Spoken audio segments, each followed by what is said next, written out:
Yeah, welcome into the Tuesday edition of Robby and Rexrode, 102.5, 106.3 The Game. Robbie Stanley, Joe Rexrode, Nick Keyser here with you on this Tuesday morning. Happy New Year. 2024 is upon us. Joe Rexrode live from Orlando, Florida in the aftermath of a dominant Cheez-It Citrus Bowl win for the Tennessee Volunteers. Joe Rexrode, good morning. How are you? Good morning. Happy New Year. Well, I fell asleep in the fourth quarter of the Washington-Texas game, woke up to see the very end, basically couldn't sleep last night, have a 10 p.m. flight home. I lost a heartbreaker in fantasy football to Sam Phelan, the Titans Media League in the championship. Congrats to him. But I did go 4-2 in pigskin pick'em, so I'm doing okay. I went 1-5 after I talked a bunch of trash to you on Friday night when Missouri took down Ohio State. You started with your lock, and oh my goodness. Total collapse. It's still close, though. I told you it could be moving weekend. It was. You moved far ahead of me in the competition. But Nick Keyser went 5-1. He Yeah, went from 0-6 nice. to 5-1. He said, "Yeah, it was nice." Yeah, it was, it was a very nice weekend. Good results, and also a congratulations is in order. Joe, happy belated birthday! Yeah. Oh, Same thanks. to you, Keyser Hoping and we Rexrode wouldn't- yeah. combo birthday weekend. What, I was what a waiting. time. I was waiting to tell you in person, Joe, but I forgot that you were still on the road. Yeah, somehow I'm still in Orlando. Can't wait to not be. We got a whole lot to get into today on the program. We'll get into the performance of the Vols yesterday against Iowa and what an offense those Hawkeyes have. We'll get into that a little bit more as well. The college football playoff semifinals, a couple of great games yesterday in the semifinal, which has been a rarity throughout the history of that competition, but two great ones yesterday. And we'll get into the Titans and whatever that was against the Texans on Sunday as well. Joe, I was really happy. Like you said, I actually fell asleep in the second half of the Texas-Washington game too. The Alabama-Michigan game was a great game. It was kind of like not a great – it wasn't really a bad, great game. Yeah, if that makes any sense. I mean, there's mistakes left and right, but it ended up being a great game. Michigan pulls it out in overtime, and then Washington gets it done last night too. So the two undefeated teams end up punching their ticket to the national title game. But what'd you make of? Let's start with the Alabama-Michigan game real quickly. Yeah, I'm with you. It ended up being an incredible finish. I mean, kudos to Michigan for hanging in there. That their offense just disappeared in the second half, and they get that 4th and 2, and all of a sudden it's like they can't be stopped. Like you said, tons of mistakes, but I thought they were the better team. I mean, they won the line of scrimmage, and that's what they are. They're built. They won the line of scrimmage, and I think in these games, a lot of people who don't watch these teams often sometimes sometimes they're kind of introduced to great players. Like I think Michael Penix last night. People who didn't watch him this year, like, oh my God, who's this dude, right? Yeah. Blake Corum from Michigan is a great player. He is. I mean, he is a great football player. So that was I was surprised. Well, I wasn't surprised it was a close game. I thought it would come down in the end, but once Alabama kind of took control, they usually win that game, They usually close that game out under Nick Saban. So huge congrats to them. And, Washington almost blew it. I mean, my goodness. The injury is tough to one of their best players, and that gives Texas a chance. But to go in there and basically a home game for Texas and just throw it all over the yard like that, man.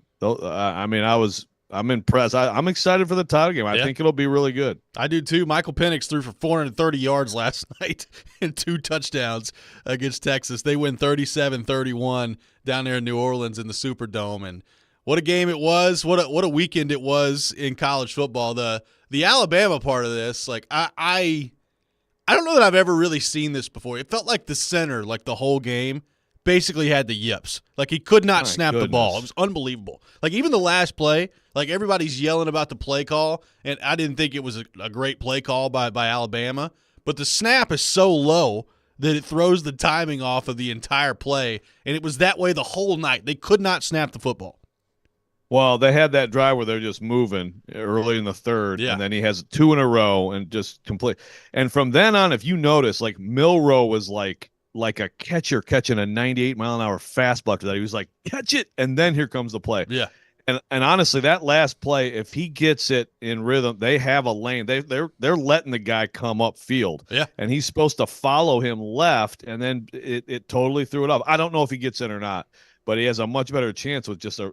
I mean, I don't understand how you have that issue all year, and I don't know. I mean, I guess if it's your center, right? But man, for that to be an all year issue for Alabama fans, actually, there's a kid I hope stays off social media. If the Michigan kid who almost lost the game in the last seconds at the goal line, I was like, man, that would have been the worst possible. Like, that's all. It's just like, just get that kid away from the social media.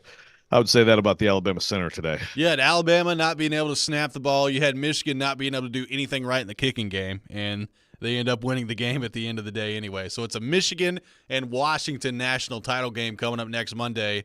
A battle of undefeateds, and that's going to be fun to see what happens on that front. We'll get back into that and back into the college football playoff certainly later in the show. Take your thoughts on that. 615-737-1025, our phone number. Joe, you're down there in Orlando. The Cheez-It Citrus Bowl yesterday. Tennessee wins 35-0. Shutout performance against Iowa. Lots of things to get into from that game. Nico Iamalava, I just screwed it up. I've been practicing it all day. Just practiced it all day. Just totally screwed it up. Nico, 151 yards, 12 of 19, one touchdown through the air, 3 touchdowns on the ground. He was named the Citrus Bowl MVP yesterday.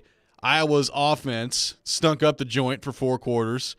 35-0 the final for Tennessee, and they pitched the shutout. James Pierce Jr., a nice pick 6 on a basically dropping your edge rusher into coverage, and he returned it 52 yards for a pick 6 yesterday, which is, I think, a perfect summation of Iowa Hawkeyes offensive football when that happened. But overall, what did you think of Tennessee's performance and the shutout victory against the representative of the Big Ten West in the title game?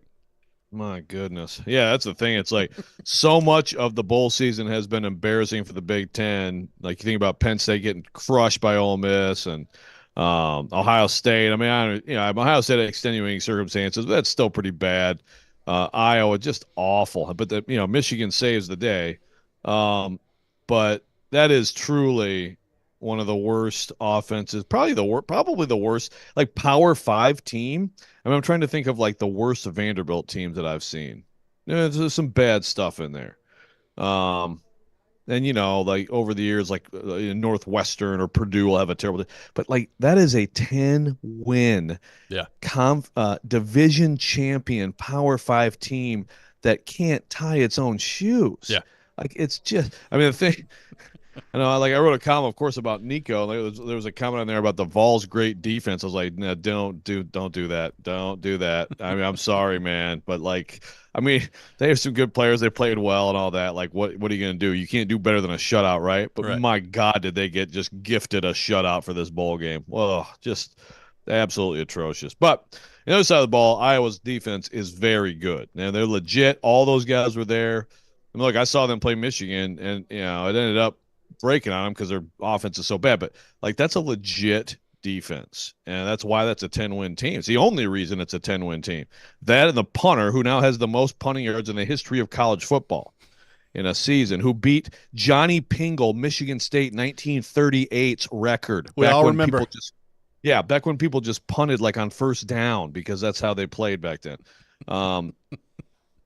But that was a good, so the Tennessee defense, good for you, helps your stats in the end. Great. Tennessee offense, that was pretty good against that pretty good defense. Iamaleava had a great day, I thought. For being a freshman against that defense, I thought he looked really good, Joe. I mean, it wasn't perfect. I do think it was pretty clear as the game went on. As he grows into the starting role next year, a bit more of a sense of when to get rid of the football and throw it away is probably going to have to be something that happens. But I thought he actually looked better throwing the ball than his numbers indicate. And, his numbers are fine. He was 12 of 19, 151 yards and a touchdown, quarterback rating of 80.4. But I thought his receivers didn't help him out a ton, especially in the first half. Ramel Keaton dropped one that hit him right in the hands, which is like a game tradition for Tennessee this year, where he drops an easy one, and then he makes that ridiculous catch on the sideline with Nico rolling out to the right, makes that catch. Keaton stopped running on what may have been a touchdown pass later in the game. You had Caleb Webb drop one, so his receivers didn't do a great job of helping him out yesterday. But I thought all in all for his first start, that was pretty good from Nico. No, it was, and I'm with you. A little bit of, yeah. I mean, I guess I don't know, happy feet maybe a little bit. Look, that Vols offensive line. You take out, Mincy and you take out, Campbell. well, you take out Campbell. I'm Yep. sorry, you take out Campbell, and you take out Spraggins, and it was already, that's one of my big questions for next year. How good is that offensive line going to be? I mean, they got a lot of those guys back, but I think they got to get better. But it was a bad version of it yesterday. So 6 sacks for Iowa. Nico made a lot of them like 2-yard sacks because he kind of scrambled around and got closer to the line. But I'm with you. I thought, and even on some of the short completions, so to speak, he threw to the field side. So he threw really long passes where I thought you saw big time arm strength. He's got a cannon. He's not Joe Milton, but he's got a cannon of an arm.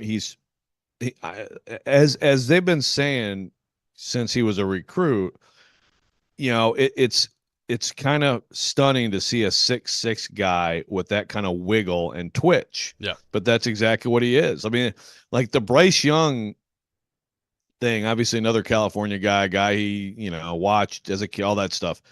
There is something to that. He's like a tall Bryce Young kind of in how he moves around and stuff like that. And I'm not saying overall as a player, but I'm just saying in the way he moves around. But I thought it was very encouraging. He's got to get more help. He's got to get protection, clean pockets. He's got to get way more help at receiver next year. But I think you did see one guy who's going to help him, who is Dylan Sampson. Yep. And that's the part of the game I didn't expect them to just have their way running the football 200 plus yards on that Iowa defense. That's a really stout run defense, but that's also what this offense does. It just forces a team to spread out, and they couldn't handle it. And I thought he was good, and I thought Cam Seldon was good too, and that's important. I mean, I think that's probably your 1-2 punch next year at running back. Yeah, Sampson averaged 6.7 yards per carry against that Iowa defense. 20 carries, 133 yards. He ran the ball really effectively. Look, Nico ends up with being credited with 15 carries for 27 yards. Now, a lot of that was when he was kind of dancing around back there trying to avoid the rush. So there were some plays that he made with his feet that were really good, even evading the rush, kind of tiptoeing along the sideline down there towards the goal line. There's a difference in the way that he moves as opposed to Joe Milton. And we've seen Milton, like once he gets going, he's tough to handle and tough to bring down. But the shiftiness and just the change of direction that Nico had in the pocket was pretty good. All in all, like I said, I mean, I had this tweet yesterday. I was like, hey, this is probably not going to look very good. So just kind of temper your expectations and remain calm before the game. He looked better than I thought he would, and the offense looked better than I thought it would against that Iowa defense, which I thought was good to see if you're a Tennessee fan. 615-737-1025, our phone number, 615-737-1025. We're off and running today on Robby and Rexrode. What did you make of Nico's performance yesterday against Iowa? What do you think it could mean for the Vols as he takes over as starting quarterback next season? We'll take your thoughts on all that. 615-737-1025, our phone number. This is Robby and Rexrode, 1025-1063, The Game.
Welcome back in, Robby and Rexrode, 102.5, 106.3 The Game, brought to you by Chuck McDowell and Medical House Calls, Middle Tennessee's best medical care in the comfort and safety of your own home. For more information, go to medicalhousecalls.com. Medical House Calls, where the nearest clinic is your home. Robby Stanley, Joe Rexrode, Nick Keys are here with you on this Tuesday morning. Tennessee wins 35-0 in the Cheez-It Citrus Bowl yesterday. Joe, did you grab you any Cheez-Its while you were down there? There was a lot on the field. A whole bunch of them. Well, I tweeted out the box. We all got a commemorative box. I've got it somewhere in the room here. Yeah, it's over there. I mean, I can show it to the viewer later if you like. Sure, but yeah, so it was like commemorative box, and I was like, well, I guess you should just like take it home, or something like that. And then I just started eating it in the first half.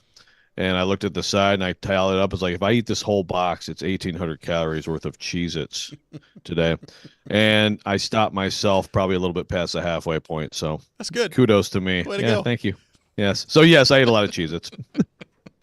Before we continue the discussion on Nico, I do have to point out Deacon Hill, the Iowa quarterback yesterday.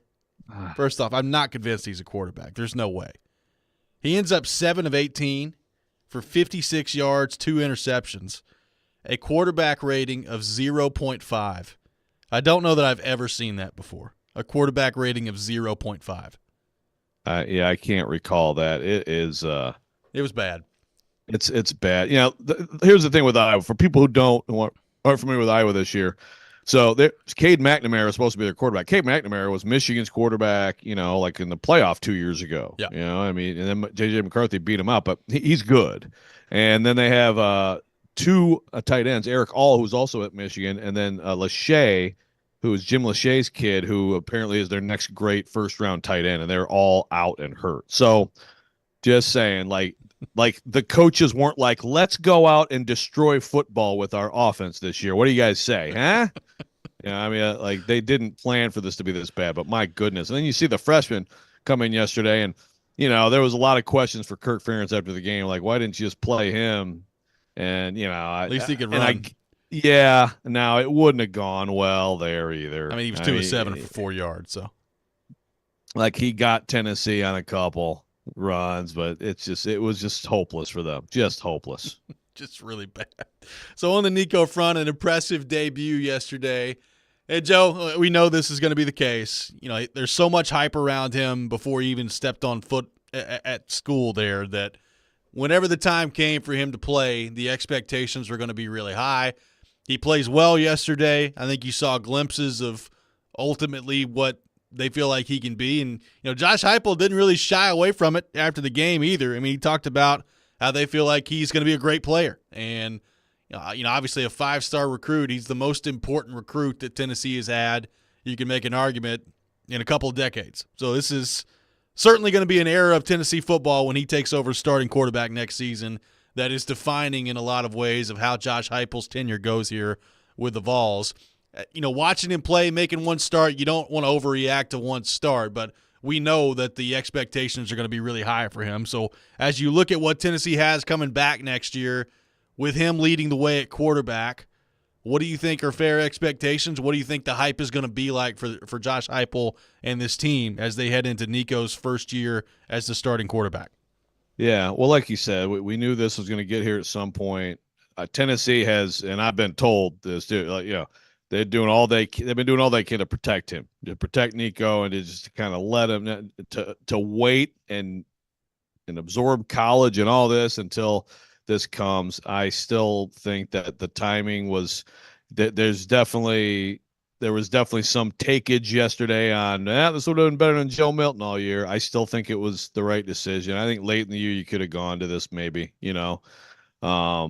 once the Missouri loss happened. But like Nico yesterday, I think Nico's going to be absolutely better than Joe Milton, like without question. But I would not say yesterday's performance compared to like Joe Milton against Kentucky. I think like Joe Milton's performance against Kentucky was still better than yesterday, right? But again, like we're judging it with the 6-year senior who some people think could be a high pick and the true freshman. He's going to be better. There's no doubt. Fair expectations. Look, that team has got to be in it for the 12-team playoffs. Got to be in the race. And there's going to be 25 to 30 teams and fan bases that talk themselves into that they have a shot at that, including Iowa, by the way, next year. Okay. Yeah. So, but Tennessee should be in that realm. I think that this front seven, Josh Heupel talked about this yesterday too. I mean, they have a chance to be special. Tyree West is a dude who kind of blew up yesterday. He's kind of taken Tyler Barron's spot. He's a good player. They got a lot of guys, and they got Keenan Peely coming back. And the front seven, I think, could be really good. We've talked already about the offense. There's a lot of questions on that offense. And then the secondary, I mean, I have no idea about any of those guys after yesterday because, honestly, like – my 50 and over 7-on-7 team could have held Iowa to less than 200 yards passing. They were locking down yesterday, man. Yeah, I mean, it's like, whoa, these guys, lock it down. Yeah, I mean, so what's that? I don't know. Ricky Gibson ready to be a good player, Jordan. I mean, still early here on Jordan Matthews. I don't know. So you look at, to me, the game of the year next year is NC State's a big game, but at Oklahoma. Because you still have Bama and you have Georgia, unfortunately for you, on your schedule. But if you can get that one at Oklahoma, and I don't know how good Oklahoma will be. They'll have a lot of talent, but if you can go get that one, then you can lose 2 games. You could lose to Bama and Georgia, and you could still find yourself in the 12, especially with that win at Oklahoma. That's a type of win that should help teams realize that you schedule tough and that should help you. So that to me is, I think, the goal. Obviously you try to beat Alabama at home, but I think 10-2 and sneaking into the playoff is what the, to me, realistic hope is. And there's a whole bunch of other games I haven't gone through that are not going to be easy. No, I think you could see it yesterday with Nico, like why there's so much hype. And it doesn't mean that it's going to be, perfect with him, and it doesn't mean that you're a national title contender with him as your quarterback.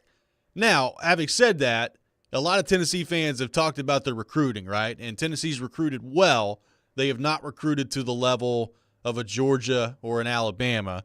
And the question has been, okay, with Georgia and Alabama already here, and you got Texas and Oklahoma coming in to the SEC, both of which recruit at an extremely high level, how do you get this program to a point where they are competing for not just a spot in the 12-team playoff, which I'm with you, I think is a fair expectation to at least be in the mix for that if you're Tennessee next year, but how do you get to a place where you're competing to win a national championship? And a great quarterback's how you do it, right? Like if you're not recruiting at a Look top at Washington. 5 yeah, exactly. Like if you're not, they don't have that level of talent overall. Exactly. So if you're not recruiting at a top 5 level, how do you get there? Well, you have to have a great quarterback. And I'm not saying that he's absolutely going to be that, but you can definitely see the tools that Nico has of why the hype is where they are. And if he does turn into that guy who's one of those great quarterbacks, then I think he's going to give you a chance. Absolutely. And that's the equalizer. That's what bridges the gap. That's how you bridge the gap. And and then again, you also need, because Washington, it's about Penix and those receivers, right? And Yep. in that way, that's super high level talent. I mean, that's, I think, 2 first rounders in Penix and Adunze, I think, right? And a couple other receivers who are big time talents. But across the board elsewhere, they have some other good players, and that's where Tennessee needs a great player to emerge at corner. Yep. Like they need a great tackle to emerge from their high school recruiting, and so on and so forth. I mean, I think some of it hasn't panned out as well. And then obviously the portal too. I mean, look, maybe in the portal, Brazel, the guy they got from Tulane, will be a difference maker. Thornton last year wasn't. Brew McCoy has been very good. You got to also, he hasn't, Heupel hasn't done a ton in the portal. I like what he's done. I think he's been selective, and he's not just going nuts in there. He's recruited well in high school football, but he's got to hit when he goes in the portal. No question about it. 615-737-1025. Our phone number. We'll get back into Tennessee and Nico's performance a little bit later in the show. 615-737-1025. We'll get into the Tennessee Titans coming up next and the debacle that was that game on Sunday against the Houston Texans. You're listening to Robby and Rexrode, 102.5, 106.3, The Game.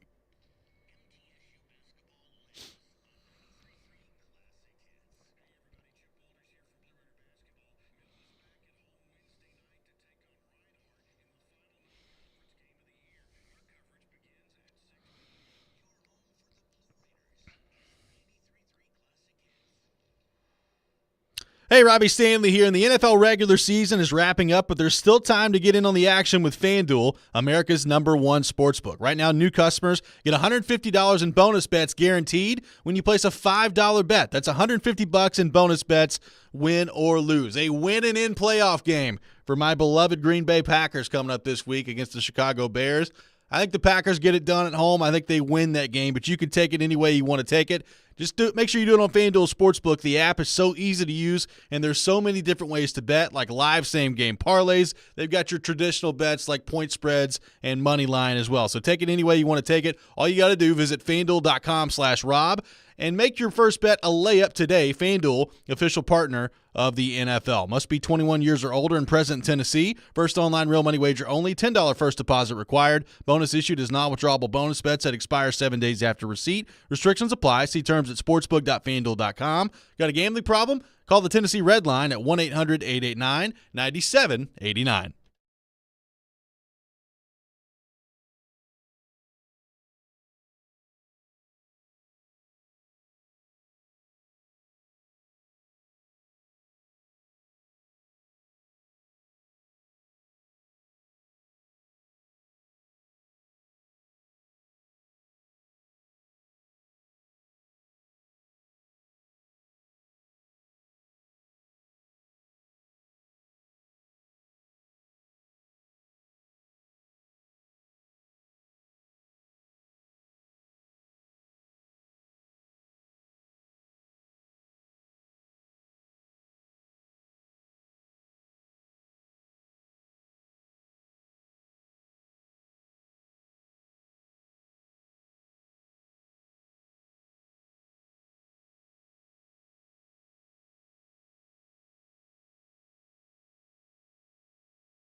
Brian said he feels like John Wick at the end of the movie. How hard is it to watch the quarterbacks get beat up to the degree that they've been knocked out of the games and they're feeling like that?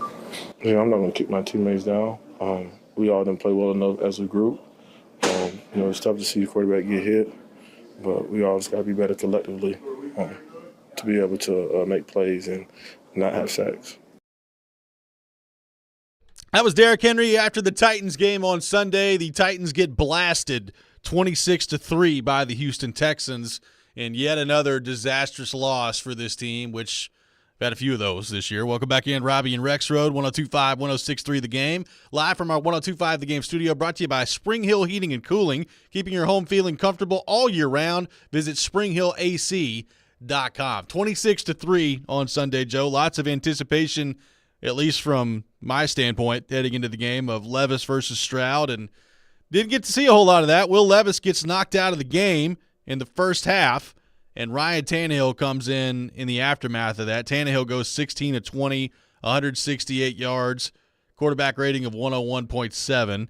Will Levis was 2 of 6 when he left the game with the injury for 16 yards, and that was all we saw from Will Levis. And C.J. Stroud, 24-32, 213 yards, 1 touchdown. Houston also ran for 111 yards on the ground, and they dominate the Titans 26-3. What did you make of that game on Sunday, Joe? And just another disastrous performance that ends up with your quarterback being hurt yet again out there for the Titans. Yeah, I mean, it's just it's enough already, really. It's just enough already. I mean, honestly, there's one game, and there's obviously huge points of interest for this game. One is, yes, it is an opportunity to spoil it for the Jags.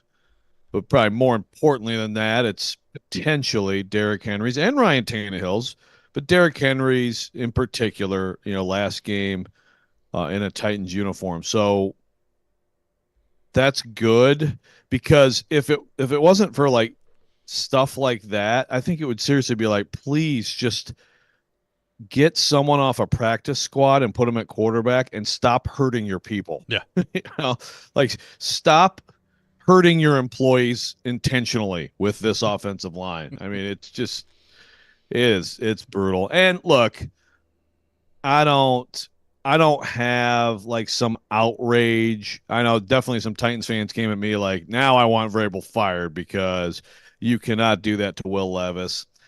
I mean, he was healthy enough to play. I don't have some huge problem with the decision. But this is just another example. I mean, Derek Barnett's, he's fine. He's hanging around the league. I thought he'd be better in the NFL. Yeah. He when you make him look like Lawrence Taylor, then we got to. I mean, how many like pass rushers in this league are like, oh my God, please let me at whoever is at left tackle for the Titans, because I'm gonna make myself money next year if I can just get a full game of get me 50 snaps against whoever is at left tackle for them.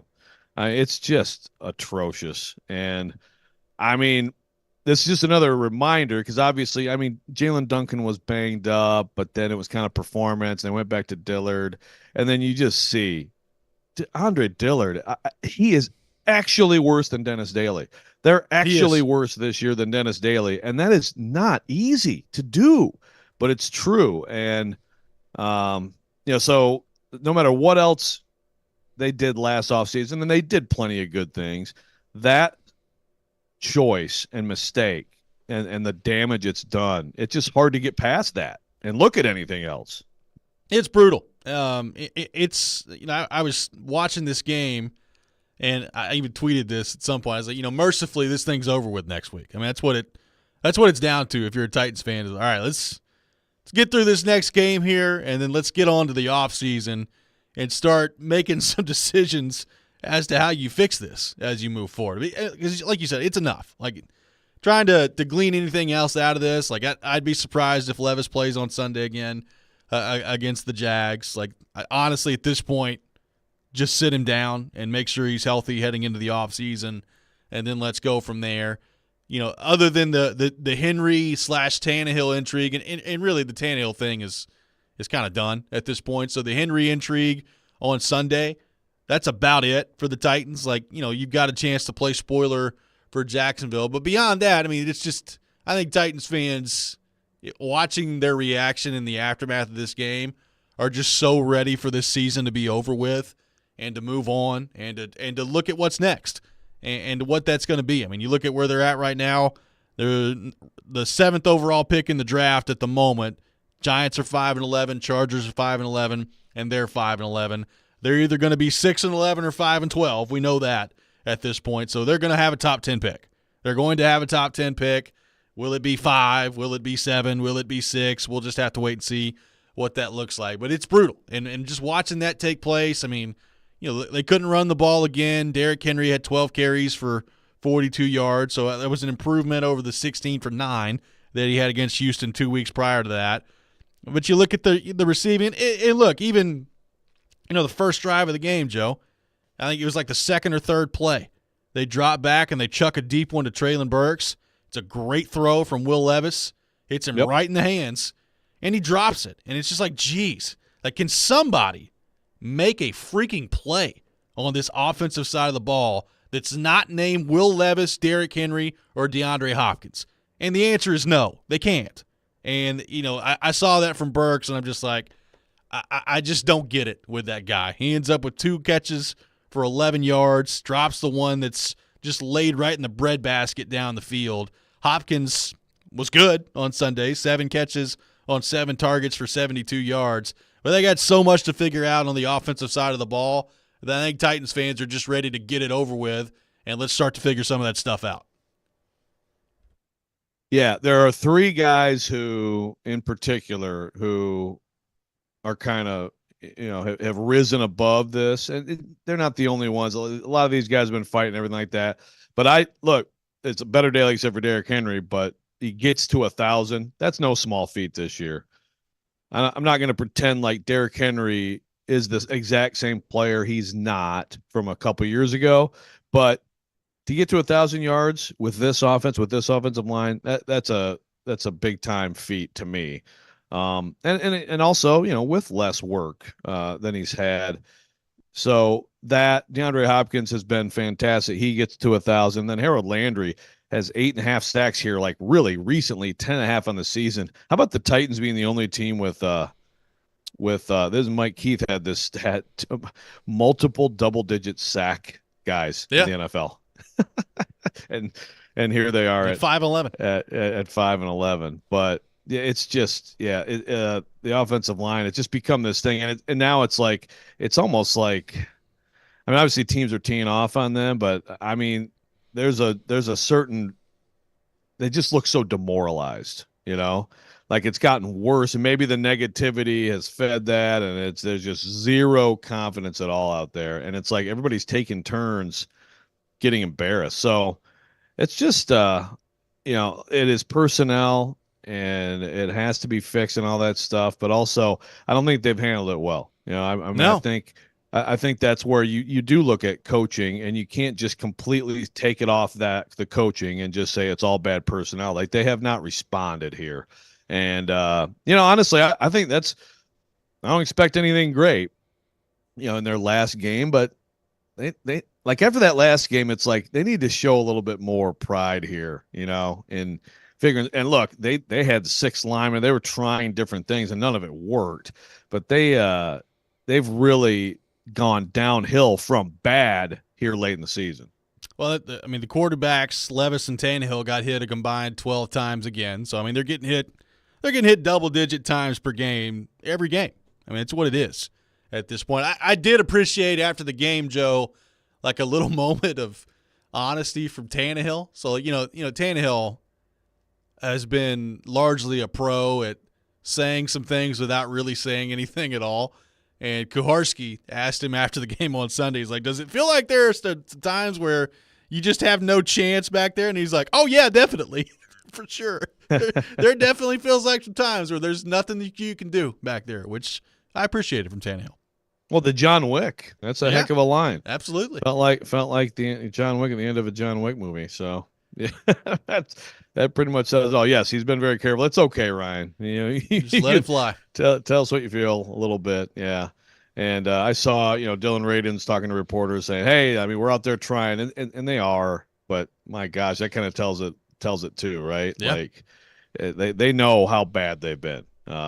It's been really bad. There's a question from Ty on Sunday on the text line, if we have time or we can get to it next. Yeah, we'll do that coming up next. 615-737-1025, our phone number. Your thoughts on the Titans with another debacle against the Houston Texans. They're 5-11, 1 game left, mercifully, in the regular season. Your thoughts on all that, 615-737-1025, our phone number. We'll get into that coming up next. Tune in to 93.3 Classic Hits tomorrow for MTSU men's basketball. Blue Raiders at home facing Reinhardt with pregame beginning at 6 p.m. and tip-off at 6:30. Coverage also available on the 93.3 Classic app and at 93.3classichits.com. This is Robby and Rexrode, 102.5, 106.3 The Game.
Welcome back in, Robby and Rexrode, 102.5, 106.3 The Game. Robbie Stanley, Joe Rexrode, Nick Keyser here with you on this Tuesday morning.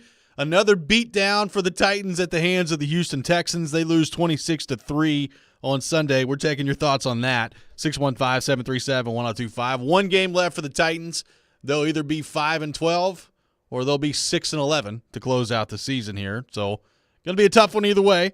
Ty on the text line says, is there any consideration for draft position going into Sunday?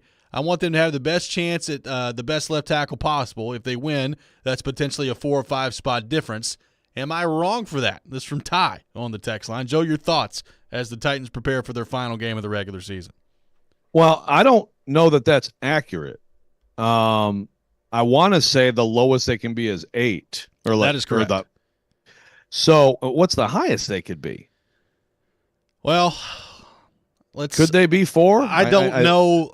I have to go. I'd have to go look and see, like, if New England and Arizona win, and they got to 5-12, what would that put the Titans if they ended up 5-12? Yeah, I mean, there's a whole lot that would have to happen. Yeah. So they're probably like between 6 and 8, right? Most likely. So, between 6 and 8, I mean, look, there's a difference. I mean, at 6, you may be able to get one of those left tackles. At 8, you probably can't. You can also try to move up a couple spots if you need to, and all that. So, I mean, look, if the Titans lose and they get the best possible draft spot, that's, it helps them. But 8 as your worst case scenario is pretty strong. And actually, even at 8, what we don't know is, okay, so like J.J. McCarthy, he's got Michigan in the national title game now. Yeah. I mean, I didn't think he was great yesterday, but he made some special plays, and he ultimately had that drive, to win the game, right? So is that, do you get a couple quarterbacks who, Penix, both those guys, like those guys aren't right now. It's like it's May, Williams, Daniels, right? That's what most people think are the top 3. Do those 2 guys playing for the national title? Did someone get so enamored with them that all of a sudden you have 5 quarterbacks high, and then you push guys down? So 8, you might still be good for one of those left tackles. So all of which is to say, I think they're in a spot now where it's like it's going to be a good pick. Like I said, you can move up a couple spots if you need to. So I think you should root for them to beat the Jacksonville Jaguars and ruin their season.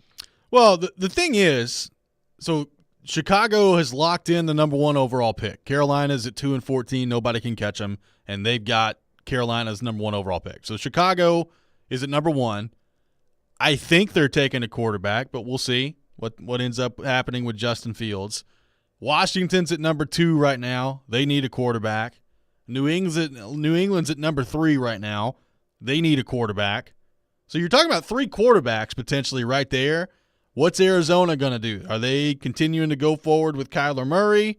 The Giants have just signed Daniel Jones to a long-term contract. So I would assume they're not going to take a quarterback, but they're ahead of you. And we know the Chargers aren't taking a quarterback with Justin Herbert. Right now they're ahead of you. Those are the only teams that are ahead of you in the draft order right now. And I've identified at least 3, maybe 4, that are going to need quarterbacks. So how does that factor into, who's going to be there and who's going to be available if you're the Titans? Like you said, Joe, I mean, the worst that they can finish now is the 8th overall pick. And that would be if they won and the Jets lost, I think they would have the tiebreaker over the Jets. They'd be higher, and they would have the number 8th overall pick. That's the worst they can do. Yeah. So they're in good. I mean, they're in good position. You're right. I mean, they're in good position in the draft. And there's just so much, how it is. Like there's so much that we don't know between now and then, and once you get into Indy and everything. Like there's always some guys who rise and fall and all this stuff. Again, if you're at 8 and you are desperate to get, you got your guy. I mean, moving up like to 6 will cost you, but it's 2 spots. Right. So I mean, you can do that too, and it's not like some massive move that's going to require all kinds of draft capital. So yeah, they're in a good spot with the draft. So congratulations to them. Jared from Spring Hill says #Bowers or bust. I mean, yeah, what'll be interesting is if those quarterbacks make someone like him, Marvin Harrison, which I just can't see it with Marvin Harrison. I think he's going to go high. The first team that doesn't take a quarterback is going to take him. But somebody like that where it's like the player's too good to address your need, even though you might be addressing it really well with Alt or Olu. Draft talk. Bad. I hope Marvin Harrison has fun in New York because I think that's where he's going to end up. But we'll see what happens on that front. The other part of this, like the Bowers part, I mean, he is the only guy in the draft, Joe, that was a finalist for the offensive lineman of the year and the receiver of the year. So that's good, I guess. Get two birds with one stone with Bowers. Well, I'm just glad for Florida State that they didn't play in that game. You know? Oh my Thank God. thank goodness, Florida State. 63-3. That was quite something. Gunner on the text line says Vrabel is too stubborn and too confident in his ability to coach up less talented guys, and it's cost them and maybe even set them back a couple of years. You may be able to get by doing that with a couple guys filling in spots, but you can't win in the NFL with half your roster being coach 'em up guys. This is from Gunner on the text line. What do you think of that? Yeah, I don't really agree with that, Gunner. I mean, look, they've had a lot of quote unquote coach 'em up guys on the field because of injuries, right? And here they are, by the way, at the end of this year now. It's been a better year, but here they are again with so many guys on IR. So it's just like, who's this guy? Who's that guy? But look, okay, let's go to Isaiah Wilson. The guy's tremendously talented. It wasn't like, hey, look at this grinder. He's not very good, but I can coach him up. I mean, he was supposed to be good. He was a first-round grade, and we know what happened. That was off-the-field stuff. Dylan Radin's a second-round pick. I'm just thinking offensive lineman right now. I mean, thought he could sneak into the first round. He wasn't just some, like, guy out of nowhere. You know, he just hasn't worked out, right? Nicholas Petit-Frere's third-round pick, 5-star, right? Ohio State. Hasn't worked out. Now, I guess to your point, maybe you're thinking of a guy like Aaron Brewer. Yeah. There's an undrafted guy that Vrabel loves, and so he has a prominent spot, and they can upgrade there. Nick Westbrook-Akine, there's another guy, undrafted, comes in, Vrabel loves him. So I guess with guys like that, I mean, I assume that's kind of what you're referring to, but I don't think, like, if you look at the makeup of the roster, like going into this season, you know, where guys were drafted, things like, it's not like they were loaded with UDFAs all over the place. It's high picks and signing guys like Hopkins and stuff, right? I mean, he's not just out here trying to like film the sequel to The Replacements. For the Fire Vrabel crew, I mean, it appears to me anyway, Joe, that he's made it through the on-the-road embarrassing loss to Houston phase, which can be problematic for Titans employees when that goes bad. 26-3, and it was rough out there against Houston on Sunday. As far as I know, Vrabel still has his job, Joe, so does that mean that he is safe in your mind from being fired at the end of this season? I mean, I think he is. You know, I know I saw some people like, well, someone's going to get fired after getting blown out at Houston. I suppose maybe today, you know, I guess maybe today Vrabel will start his presser with another coach who, you know, got fired because they got killed by Houston. But I mean, I'm not actually seriously predicting that. But if in all seriousness on Vrabel, yeah, I mean, I think Vrabel is going to be here next year. You know, there's still the whole Kraft Patriots thing. Hey, keeping an open mind on that. I don't think that was just completely out of thin air at all. I mean, the Patriots at least have made noise on that front. But at this point, yeah, I feel pretty high percentage that he's the Titans coach next season. 615-737-1025, our phone number. More of your thoughts on the Titans coming up next in the aftermath of yet another disaster of a loss for them on Sunday against the Houston Texans. A lot more of your thoughts to get to on our text line. We will do that. You're listening to Robby and Rexrode, 102.5, 106.3, The Game.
Welcome back in. Hour number 2, Robby and Rexrode, 102.5, 106.3 The Game. Proudly sponsored by Chuck McDowell and Medical House Calls, Middle Tennessee's best medical care in the comfort and safety of your own home. For more information, go to medicalhousecalls.com. Medical House Calls, where the nearest clinic is your home. Robby Stanley, Joe Rexrode, Nick Keyser here with you on this Tuesday morning. Titans lose 26-3 to Houston on Sunday. We'll take in your thoughts on the aftermath of that and the future of Mike Vrabel as well. Joe got a texter that says, new year, same old Vrabel love fest. Let's have coaching accountability in 2024. This is Nick from Nolensville on the text line. Your people down there in Nolensville. Yeah, Nolo calling us up. So, yeah, I texted back. I said, love fest. So is that what we're having here? We're having a Vrabel. So basically, if you're like, I think Vrabel will come back to to the team next year. I think Vrabel will probably be the coach next year. You love Vrabel that much? Is that where we are? Like, essentially, okay, so he said, I just hopped in and I heard Vrabel's probably safe. I must have missed the critiquing. Yeah, it's true. Actually, I don't think, Robby, have we said anything? Have we critiqued Vrabel at all this year? I think he's been amazing, man. I can't see anything that he's done wrong. You? I don't think we've said that, have we? I think he's done a phenomenal job. Yeah? It's the best 5-11 I've seen. Yeah, it's Robby and Rexrode, and Vrabel's perfect. That's the name of the show now. Brought to you by the text line. Like, yeah, exactly. Yeah, right. Yeah, I mean, yeah. In fact, we were. This is Nick from Nolensville. Okay, yeah, we actually did critique earlier, like how the offensive line seems to have gotten worse and seems to be like wallowing in its badness and negativity and playing. I mean, that was just embarrassing the other day.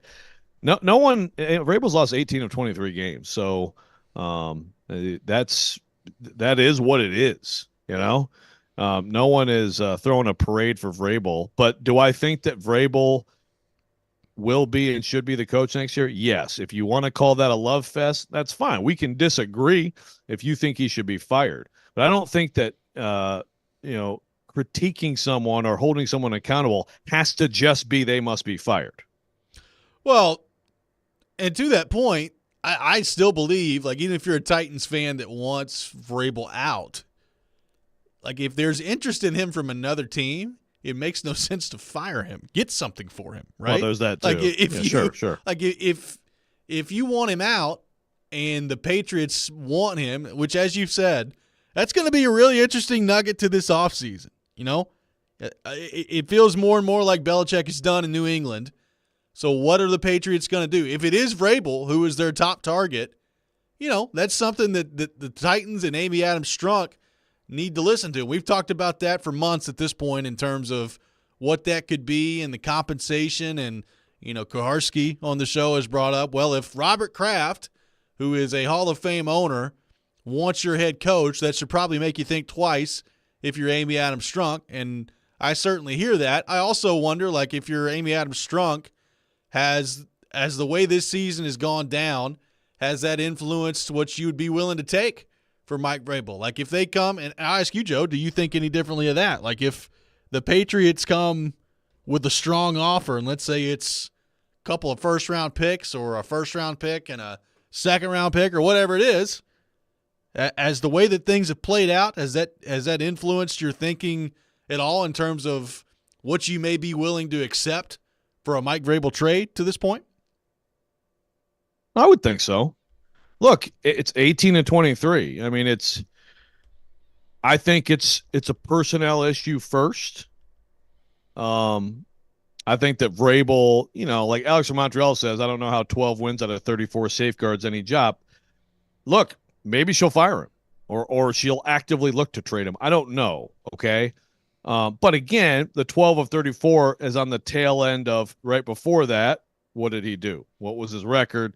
Was he coach of the year, et cetera, et cetera? I mean, it's not like we have a lot of years of Vrabel as the coach here to sort of see what he has as a coach. Has he lost his fastball?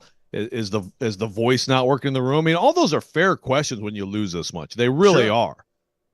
I'm not saying they aren't fair. I'm just saying that, in my opinion, I still think that he's an effective coach who needs better players. Now, again, I'll say this for the millionth time, and it'll be said a million more times. The biggest concern to me with him is evaluating talent, evaluating players. Like, I don't necessarily buy the idea of, he just wants grinders and, Aaron Brewers and NWIs all over the field. But he's had plenty of input in plenty of these bad choices. He also did not want to trade A.J. Brown, by the way. So there's a very talented guy who he did not want to leave so that NWI gets more snaps, right? So let's remember that. But that's, to me, the biggest concern is he's going to have a serious hand in evaluating talent, and is he any good at it?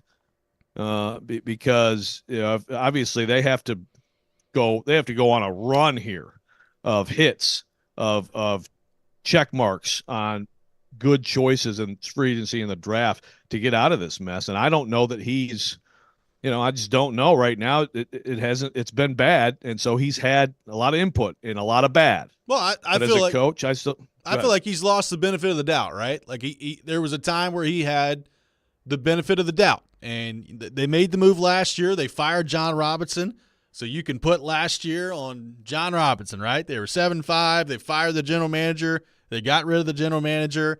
They chose, some people believe they chose Vrabel in a power struggle. Whatever it was, Vrabel ends up with more power in the discussion, we think, and certainly he's still the one that has his job. So obviously Amy Adams Strunk felt like it was a John Robinson problem last year and not a Mike Vrabel problem. Well, this year you're 5-11. You're either going to be 5-12 and 6 or 6-11, one of the two when the season ends. And I feel like you've lost your benefit of the doubt. Like Mark from Murfreesboro says, I understand that Vrabel and Rand deserve one more year, as hard as that is to say. If the draft and season goes south again, then they're gone. One more year of suffering. Like I like if they're bad next year, I think Vrabel for sure and maybe Rand are going to be fired. Like if they're not, if this is more of the same next year, and they get through an offseason where they don't make the right choices and they don't fix the offensive line, and you're sitting here this time next year and the Titans are not in the playoffs or not even threatening to be in the playoffs, that's probably going to be it for Mike Vrabel. So the benefit of the doubt is gone, and I think that's in a much different spot than he was to begin the year. Yeah, I think that's fair. I mean, I think, like, coaches on the hot seat, that stuff will all come out, in the preseason. And I think, last year, Vrabel had right. He was up on the list of Vegas odds, which is pretty wild. We laughed at that. Next year, I won't laugh at that, and he may be higher. But I think that's fair. You lose 18-23, it could be 19-24 after this week. That's absolutely fair. Drew from Nashville says, nobody wants a coach 5-18 last 23. Nobody. It's not like he's won multiple championships and had fantastic seasons. Pats don't want him. Definitely aren't offering anything strong for him. He's fine/average as a coach, and his record. How do you know that? How do you know that? How do you have any idea whether or not the Patriots want him or not? You have no clue. Yeah, and the thing is, evidence. There's pretty strong evidence through media who are connected to Patriots ownership that there's been some interest. Now, again, maybe they're scared off. Who knows? They're worried about Belichick winning too many games here at the end and screwing up their draft. But yeah, I don't think it's outlandish at all to think that they're interested in him. There's been a lot of evidence to suggest that they are. I don't know. I don't know if they're going to actually try to make something like that happen, or Mayo's going to be promoted, or it's somebody different altogether. But listen, no one here is arguing that this doesn't affect Vrabel, doesn't affect how he's viewed as a coach and all that stuff. If you just want to blindly say it's all personnel and none of it's on Vrabel, I strongly disagree with that. He has to take a plenty of accountability for this. I'm just saying, personally, based on all the information of his entire tenure as a coach, and yeah, some of that is talking to people, about what he does behind the scenes and all that stuff. I think that it's smart to go another year with him. And I'm with you. I will say, Robbie, I still think, how many GMs get fired after 2 years? Coaches do, but very few GM tenures are that short. I think it's still like it's different timelines for Vrabel and Carthon together. But I suppose if it's an awful off season and it's like bad choices all over the place, then I suppose it's possible. But I would think Vrabel would kind of be separated from Rand. Well, maybe, but whose idea was it to bring in Andre Dillard? I have no idea. But if it was Rand Carthon's idea, that's a pretty big mark in the negative column. If they get through another offseason here and you have offensive line issues again, or if other position groups that you try to fix this offseason end up being the wrong choices, I don't know. I'm traditionally with you. Like, I think you see general managers get a longer leash than that, but I just don't know who specifically was bringing in those. Like, obviously Aziz, right? That's a Rand guy. He was around, ran. That's what he wanted to do. But and he's been pretty good. Yes, but like, whose idea was Andre Dillard a Rand guy? Was that a Vrabel decision? Was it both? Like, those are things that I don't know the answer to, that I think could influence those decisions. Yeah, well, and that's where the whole thing with the collaboration and all this stuff. I mean, to me, it's as much Vrabel as it is Rand, right? On any of them. So, I mean, that's where, like, to me, they both screwed that up. But I think you can still separate the two tenures. But we'll see. Ron says, I get what you're saying, Joe, but I think they did okay with evaluating players. I second guess the evaluation of coaches on this team. Well, I don't know how you could come away and say they've done okay evaluating players. I mean, look at the players they have. Yeah, like I think that it's very fair to look at the promotion of the assistant O-line coach after you fired the O-line coach and say, why didn't you go get someone else? But I'm very confident in saying that Andre Dillard is a much bigger problem to this team than the O-line coach. Yes, I'm very comfortable saying that as well. 615-737-1025. More of your thoughts on the Titans coming up next. You're listening to Robby and Rexrode, 102.5, 106.3 The Game.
Welcome back in. Robby and Rexrode, 102.5, 106.3 The Game. Robby Stanley, Joe Rexrode, Nick Keyser here with you.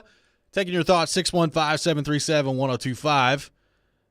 We got a prize pack, a Nashville Predators prize pack that you can qualify to win if you're caller 3. 615-737-1025. 615-737-1025. Caller number 3 will qualify to win a massive Preds prize pack that includes 2 tickets to the January 9th game coming up next week, Lexus Lounge access, 2 Preds packs, and a $50 credit to BetMGM as well. 615-737-1025. Caller 3 will qualify to win. We're going to announce that winner next week here on the show. So keep that in mind. 615-737-1025, our phone number, 615-737-1025. Joe Mark from Ashland City says, I agree there's a roster issue going back to the Titans. However, Vrabel used to get the most out of his players, and now he seemingly doesn't. They got the 1 seed while plugging just whoever off the street due to record injuries. Now they don't. Is it because he had better assistants? Now he doesn't seem to get the most out of guys, and more guys seem pretty happy to get out of there. That's from Mark from Ashland City. What do you think of that? Okay, so let's go back to that 2021 team. Like you said, there was definitely some plugging in of guys at times in some different spots because they had all those injuries. But who did they have? They had A.J. Brown. Let's start there, okay? Yep. They had an absolute difference-making receiver. They had Derrick Henry on his way to 2,000 yards. Now then, they get Deontay Foreman, who turns out to be a fantastic replacement. They had Jeffrey Simmons playing at his best, and Autry. And look, they had those guys this year, but they also had Landry having his career year, and he has come on late. But they also had Bud Dupree for some chunks of that year when they were at their best and some of their biggest wins. Think about the blowout of the Chiefs, holding them to 3 points. Bud Dupree, a huge part of that. Fulton playing well when he was healthy. Byard and Hooker, fantastic safety duo. So a lot of these guys, some of these guys who are still here, who were 2 years younger, but you had a better roster. Well, they had an offensive line that, while it wasn't perfect and it wasn't what they had in 19 and 20, it was not a complete and utter turnstile like this one is. Right. You still had Saffold. You had Quessenberry, who was a solid. I mean, you would beg for that kind of left tackle play. Now, what you've had the last couple of years compared to him, right? I mean, you beg for David Quessenberry level of left tackle play. Yeah, the entire offensive line was better. You still had Ben Jones. So, look, a lot of places were just better. So, I mean, like you asked about the assistants. Okay, so who's different? I mean, he had Todd Downing as OC then. I don't think anybody wants him back. You still have Shane Bowen. Now, I understand Jim Schwartz was here then. So, maybe that was the key to everything, including the offense. Maybe he was motivating A.J. Brown, too. Even though he wasn't talking to players. Who else was? I mean, there are a few different assistants, but for the most part, you had Keith Carter. Call him Keith Downing. Yeah. Keith Carter, an O-line coach who has been fired since then. You have his assistant now. I mean, you've gone out and gotten Chris Harris to coach DBs. That year you had Anthony Midget. It's not even – the staff isn't all that different. So, I mean, what's different is the roster – in some cases, they just have worse players, and in some cases, they have diminished players who are the same. But you start with, and I know there's a lot of noise right now, people upset with A.J. Brown, but you start with A.J. Brown. He's a top 5 receiver. He's a top 5 receiver in the NFL. And when you needed something, he carried that team. Think about the Niners game. Yeah. Think about the Colts. I mean, he carried that team to some victories because the other team couldn't deal with him. It is getting a little loud on AJ in Philadelphia this weekend. Well, yeah. I mean, it's not good. I mean, it's too bad to see. I mean, now he's still a great player this year, but their issues are probably more on defense, where Matt Patricia's been just a brilliant hire. I mean, just really great idea to go to Matt Patricia. That really will get him going. But clearly, A.J. Brown is mad and causing visibly mad, and that needs to, they need to figure that out. Yeah, no question about that. I mean, look, the Vrabel thing is going to be interesting. Like, I'm not totally convinced that he's 100% safe, right?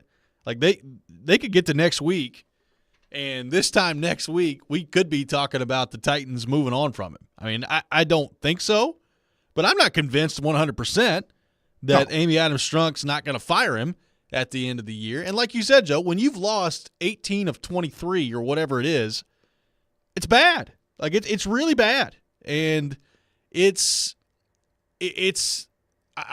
described it earlier as he's lost the benefit of the doubt.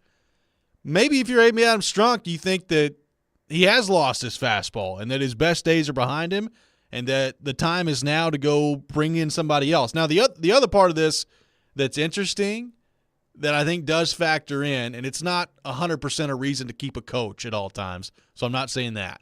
But I do think with Levis learning this system and learning, the offensive style that they want to run, like if you're Amy Adams-Strunk, how much does that fact – like if you're on the fence about Vrabel, how much does the quarterback and trying to have some level of stability for him as he builds, into his second year here, how much does that factor in? Because I still think the most important determining factor to where this team is going to end up going is still how good is Will Levis. Like if Will Levis is a great player, then that's going to be what turns the franchise around, regardless of who the coach is. Without question. So that is a consideration. But yeah, 18 of 24 or 19 of 24, if any coach in this league loses 18 or 19 of 24 games, no one should feel 100% that coach is not getting fired. I mean, stretches like that, I don't have the entire history of stretches like that in this league, but I'd wager that not too many people coach too much longer after stretches like that. Yeah. So now, Belichick is about to get fired in New England or whatever. They're about to part ways. That wouldn't be happening if they weren't losing since Brady left and continuing to get worse. And that's a guy that some people would say is the best coach in the history of the league. So no one is safe at some point in this league. And I'm with you. I don't think Vrabel's going to get fired. I do not know what is going through Amy Adams-Strunk's head right now. And next Monday, I'm going to be ready in case he is. Absolutely. It is a possibility. It's 100% a possibility. And you know what else is a possibility? Like, I don't know how much of the struggles this year you put on a Tim Kelly or you put on a Shane Bowen, but if you end up 5-12, like even if it's not Vrabel, some changes are going to be made. Like you can't go 5-12 and then just nothing happen heading into next year. I'd be shocked by that. Yeah, I'd agree. Now you've already fired the special teams coach in season, so I guess technically one of your three coordinators has already lost his job. But yeah, I think some kind of change. I'd be surprised if it was either of the coordinators, but I think some other kind of change is certainly possible. And, it's one of those things where you don't know all the conversations, but it almost sometimes feels like, and not just like last year here, but just around the league, there are some owners who are like something's got to change. I'm trying to sell PSLs. Yeah. Someone mentioned on the text line, the new stadium and all that stuff. The Titans they're trying to, they want to have a good product, obviously, and they want to have a good product when they eventually go to the stadium. But right now they're trying to sell stuff, and so that's one obvious way to show accountability is to change your staff. 615-737-1025, our phone number, 615-737-1025. Coming up next, we'll get into the college football playoff semifinal. A couple of great games yesterday, setting up a very interesting national title game. We'll get your thoughts on all that. Make sure you tune in to 94.9 The Fan Thursday night for Vanderbilt women's basketball. Commodores on the road taking on Mississippi State. Tip off at 6:30, pregame beginning at 6:15. Coverage also available on the 94.9 The Fan app and at 94.9thefan.com. This is Robby and Rexrode, 102.5, 106.3 The Game.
Welcome back in, Robby and Rexrode, 102.5, 106.3 The Game. Robby Stanley, Joe Rexrode, Nick Keyser here with you on this Tuesday morning. Live from our 102.5 The Game studio, brought to you by Spring Hill Heating and Cooling, keeping your home feeling comfortable all year round. Visit springhillac.com. The college football playoff semifinals last night. Two really good games last night, which we don't always see in the college football semifinal, but Michigan takes down Alabama in overtime. Washington wins 37-31 against Texas, setting up a national title game next Monday between the Wolverines and the Huskies. Joe, a couple of really interesting games last night. Alabama-Michigan ends up being a great finish, great game in overtime. Michigan wins 27-20. Lots of mistakes in that game on both sides. The kicking game was an atrocity for Michigan last night, whether it was rolling the snap back on an extra point or muffing a punt and then muffing another punt, which almost ended in disaster as regulation was kind of closing out there last night for the Wolverines. But they survive. Alabama, they couldn't block in the first half. Michigan was just destroying them every time they dropped back to pass. It felt like they made some adjustments and they fixed that and started to run the ball a little bit better in the second half, Joe. But the center, could not snap the ball. I've never seen anything quite like it. It's almost like he had the yips last night trying to snap the ball back to Jalen Milroe. Just a game filled with mistakes, and ultimately the mistakes that Michigan made in the kicking game don't end up costing them, and they win 27-20 in overtime last night. Yeah, I didn't realize it until watching the replay in different angles, but the last play for Alabama, the shotgun QB draw, I was like, are you kidding me that's your play? But if you watch that again, if that's a clean snap and he can follow where he's supposed to go, which is to the left, where they let the outside guy come upfield, I think he might get in. But that snap messed it up. The snap totally botched one of their previous possessions that was really promising.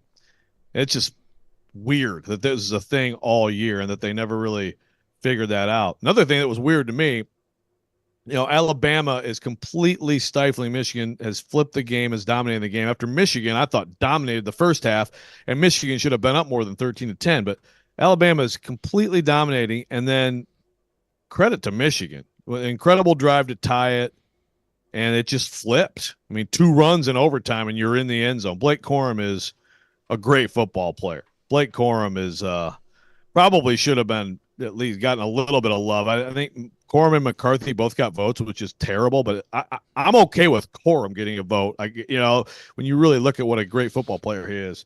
But Alabama's defense, think about some of the mistakes, like Corum's first touchdown, completely uncovered. The 4th and 2, Corum, completely uncovered. Yeah. They had some weird mistakes on defense that you're just not used to seeing from Alabama.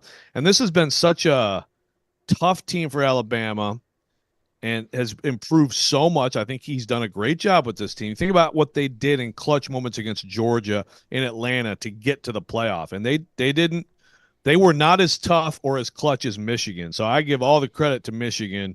And I said it before, all the Connor Stallion stuff, by the way, he was there. He was on the sideline. He has shaved his head and his and his mustache, but he was on the sideline. Hide your iPads. As Chase Winovich put out in social media.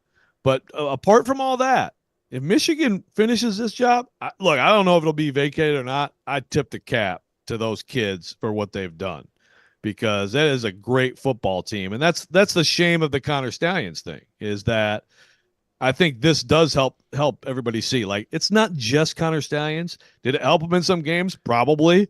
But they do have a great football team. It's a great football team. They deserve a lot of credit for what they did, specifically in that game. The ability to stick with it, because, I thought early, the first play of the game, McCarthy rolls out, and it looks like he throws a pick, which he did. Yeah. Now, Downs was out of bounds, so that saved them on that play. But I thought, oh, boy, here we go again with Michigan. It's going to be one of those games. They settled down after all that. They had the muffed punt that they had to settle down from. And I agree with you. They were clearly, to me, the better team than Alabama. They just made some massive mistakes in the kicking game. So they deserve full credit for that. I am growing a little tired of the post-game questions, be that from Holly Rowe or Laura Rutledge or Reese Davis, of, all the adversity that Michigan has overcome and asking Harbaugh about all that crap, like they just got back from Nam or something. Like, what are we doing? Like, it's a self-imposed adversity that was caused. So can we please stop with that stuff? I'm with you. Yes, to frame it that way is ridiculous. And also, I'm a big fan of Kirk Herbstreit. I think he does a fantastic job. I want to watch any game he calls, but when you're talking about that stuff and you just kind of brush it off as the noise around the program and distractions, it's like, it's not just noise and distractions. It's cheating that, the coach has been suspended for 2 different things in one season. He set a record this year. I mean, come on. Like, the recruiting stuff is also to be taken seriously, very seriously, in terms of what could be awaiting Harbaugh, which is why I think his last game as coach of Michigan will be Monday, and I think he'll be in the NFL next year. But it's a little bit, and this is what happens a lot in particular. I think media, broadcasts and in some media who cover a team, it gets very, you came back from the adversity and the noise. It's like, okay. I mean, look, the players didn't necessarily do it. The coaches did, but it's still the team. There was this interview last night, like I think they were showing before the game, and it was Marty Smith and Jim Harbaugh sitting like really uncomfortably close to each other in the Michigan film room. And it's like, Coach, when people start talking about this, it's about your character. How does that make you feel? And it's like, good God, what are we doing? I missed that. I'm going to have to go find that. Coach Harbaugh just said hello to me in the hallway, and then I went to the bathroom next to him. Sorry. In the other game, Washington wins 37-31. Michael Penix Jr., 29-38, 430 yards passing, 2 touchdowns for Washington, and they get it done. They hold on at the end for dear life, and they win 37-31. So a battle of undefeateds coming up in the national title game. What'd you make of what Washington was able to do last night against Sark and that Texas Longhorns team? Just amazing. This Washington team is amazing. And the thing is, now Alabama's special too. Like I said, I thought Alabama had that special toughness about them, the way that they beat Georgia. And by the way, I think Georgia's probably the best team in college football. But they're not. But hey, they lost to Bama. I mean, that's what happened. So in that matchup, it's just different, for them. But Washington, are they special? I mean, Washington and Michigan both. Take away all the Stallion stuff, it's a special football team, like special group of guys playing for each other, and I think Washington is too. And talk about think about the matchup difference. Jalen Milroe is a tremendous talent. I think he's a big Heisman candidate for next year for sure. He's still very much an unfinished product, and I don't know as a passer what the ceiling is there. As a runner, incredible, and he makes fantastic deep throws. Michael Penix is a freaking surgeon, okay? Yes. Michael Penix, John Solomon, who used to cover college football for CBS Sports last night, was like, who's the last college quarterback you've seen who throws with that kind of touch? And I tweeted him, I said, Tua. This reminds me of Tua, his last year at Alabama, where it was just like the arm talent was ridiculous. Michael Penix has become an incredible player, and he has great receivers, and he has the best pass protecting offensive line in college football. So totally different matchup for Michigan in the title game. Now, I don't know if Washington can stop them from running the ball, but man, they are special. And, Texas is loaded and all that stuff, but that's why I picked Washington. I just feel like they have a special feeling. They totally flipped me when they kicked Oregon's butt again. I'm like, okay, I was wrong about these guys. And Michael Penix is maybe the best player in college football. You know who's an absolute stud? Rome Odunze. My goodness, that guy is really good. Rome Odunze, in a lot of years, is the first receiver taken in a draft. He won't be this year, but there's a guy, if you want to talk about, if the Titans have a choice and one of those 2 tackles is there, Joe Alt or Olufashanu, but Rome Odunze is there. I think he's going to be an outstanding wide receiver 1 in the NFL. So just saying, just throwing that out there. His combine, we'll see how that all goes, but I think there's going to be a lot more talk about Rome Odunze leading up to the draft. And here we go. We got some draft talk. Very nicely done. Joe, quickly, your initial thoughts on the matchup of the title game, Michigan and Washington, a battle of undefeateds. We know that we will have an undefeated national champion this year. Michigan is a 4.5-point favorite on the FanDuel Sportsbook, but a very interesting matchup coming up next week on Monday in the national title game. Yeah, well, one thing I wonder is Dylan Johnson for Washington, how hurt is he? Yep. I mean, he was on a boot after the game. By the way, some people were equating that to Mario Cristobal in Miami this year where you could have kneeled. But you don't kneel there. You're still running plays. You can't take it all the way down. I don't have a problem. I mean, you're running plays. You might, you're still trying to get yardage, get a first down. I don't think that was a coaching blunder, okay, in my opinion. Yeah. But obviously when he gets hurt, now all of a sudden there's like 40 seconds more that Texas has, and they almost came back. Texas ran all over him, and beat. So I do wonder about Michigan's physicality. Like, they could have a day on that defense, but I'm super excited to see Washington's offense and Michigan's defense. Michigan has great secondary players, good pass rush. I mean, they were all over Milroe early in that game.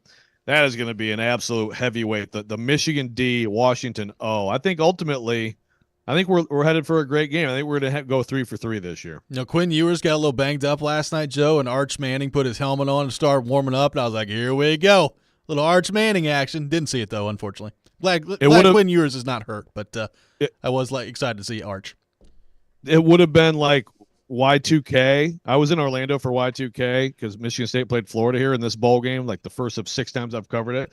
And it would have been like what people thought Y2K was going to be. The whole internet would have browned out if Arch Manning would have played last night. It would have. 615-737-1025, our phone number. Coming up next, it's time for the Rex Rant with Joe Rexrode. You can check it out every morning at 7:45. We'll do that next. This is Robby and Rexrode, 102.5, 106.3, The Game.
Sometimes he wakes up on the wrong side of the bed.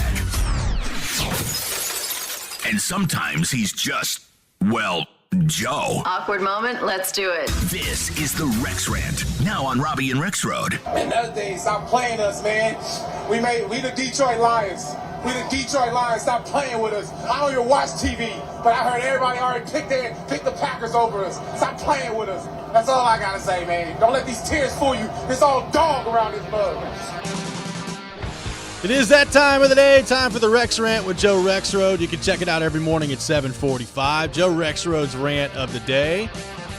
A lot of Lions fans ranting after what we saw over the weekend in the Cowboys game, Joe. Yes, they are. And I'm here to say the Detroit Lions got screwed Saturday night. They did. And NFL officiating continues to wallow in incompetence, dishonesty, and avoidance of accountability a year after Roger Goodell said it's as good as it's been. Now, let me be clear. Lions lost to the Cowboys, and now the Cowboys are going to be the 2, and the Lions are going to be the 3, so they may meet again in Dallas soon. The Lions losing a game like that, absolutely par for the course for the Lions, will probably lead to their early demise in January, and they are cursed, okay? And if they somehow get the second playoff win since 1957 in franchise history, that should be considered a win. But they should be the clear 2 right now with a shot still at the 1. I agree. And referee Brad Allen completely blew it and then completely lied about it. He said number 7, for anybody who didn't see this, Lions make it 20-19 with a late drive, fantastic drive. Amon-Ra St. Brown, fantastic player, one of the best receivers in the league who the Titans could have had in the 4th round a couple years ago. He scored Shout out a to Des touchdown. Fitzpatrick. Yeah, move up to get Des Fitzpatrick. Lions go for 2, not too surprising with Dan Campbell. They have a tackle-eligible play. Taylor Decker catches it. It looks like they're about to win with 23 seconds left. Probably would have won the game. Maybe Dak, they had one timeout. I mean, it wasn't over, but pretty good chance the Lions would have won that game. And they'd be sitting there with the 2 at least right now. So the Lions, and this is, I kind of learned a little bit about this even with Dan Campbell explaining this. I guess this is common procedure. Coaches going through their trick plays with the officials so they know what's coming before the game. Dan Campbell said he went through it with them. Now, the Lions had multiple guys walking to Brad Allen, but Taylor Decker, 68, left tackle, reported to him. Right. 70, Dan Skipper, did not.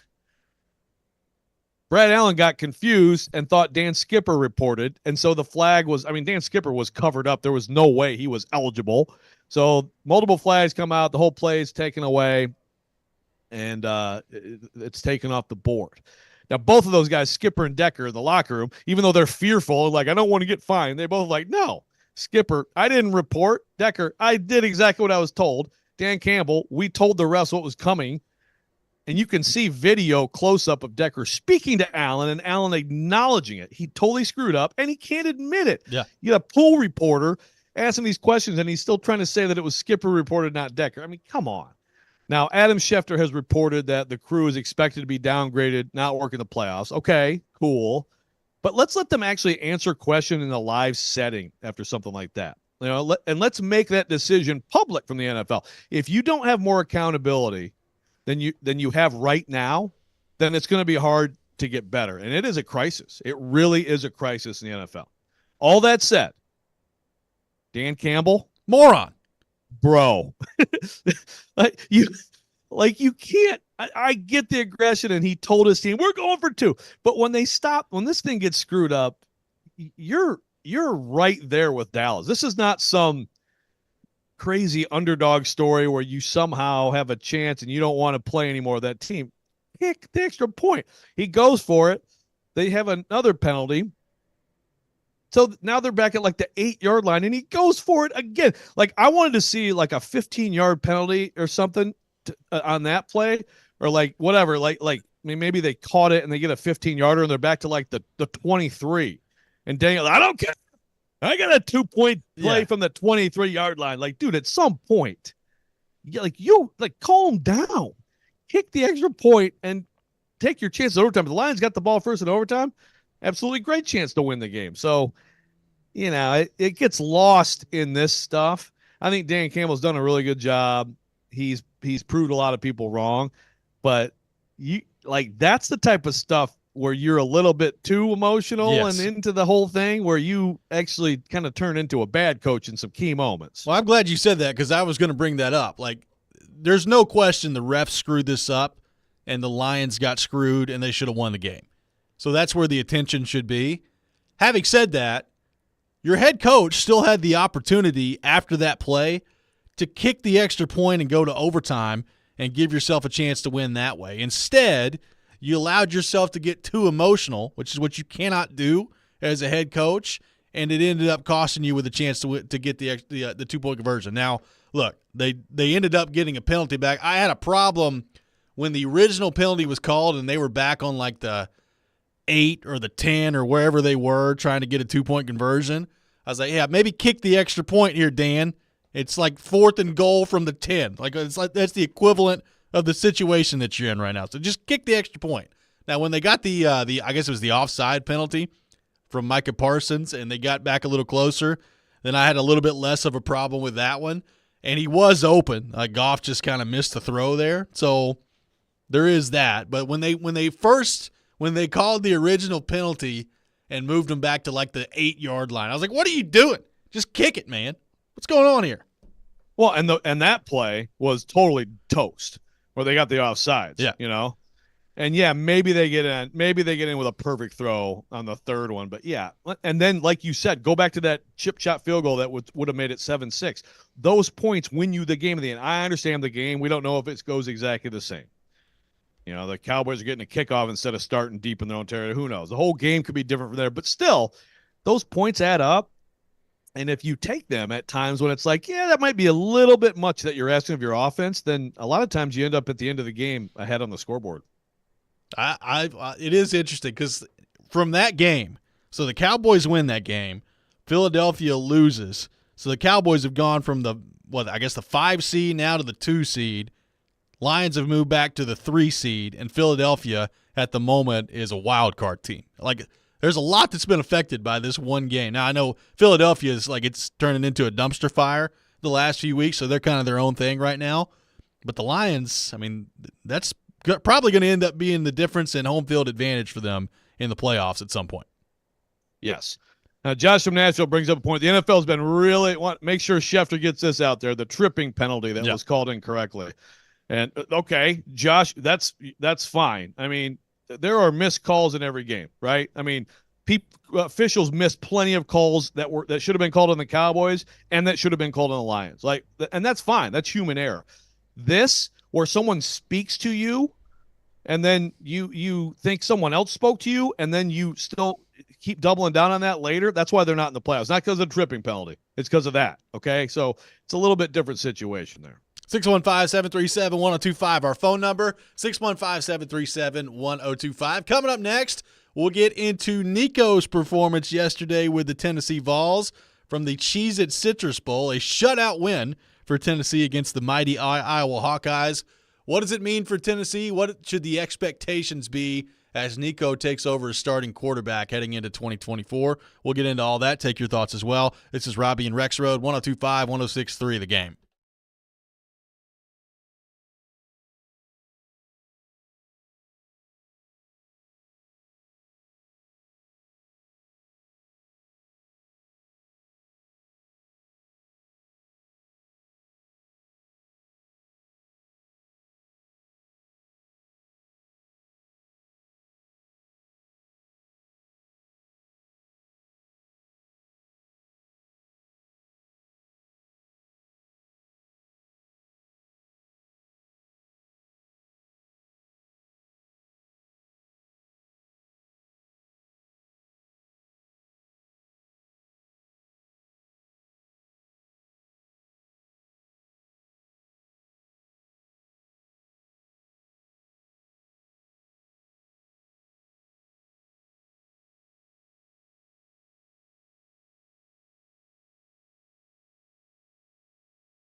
Final hour, Robby and Rexrode, 102.5, 106.3 The Game, brought to you by Chuck McDowell and Medical House Calls, Middle Tennessee's best medical care in the comfort and safety of your own home. For more information, go to medicalhousecalls.com. Medical House Calls, where the nearest clinic is your home. Robby Stanley, Joe Rexrode, Nick Keyser, Joe Rexrode live from Orlando, Florida, in the aftermath of a Tennessee win yesterday in the Cheez-It Citrus Bowl.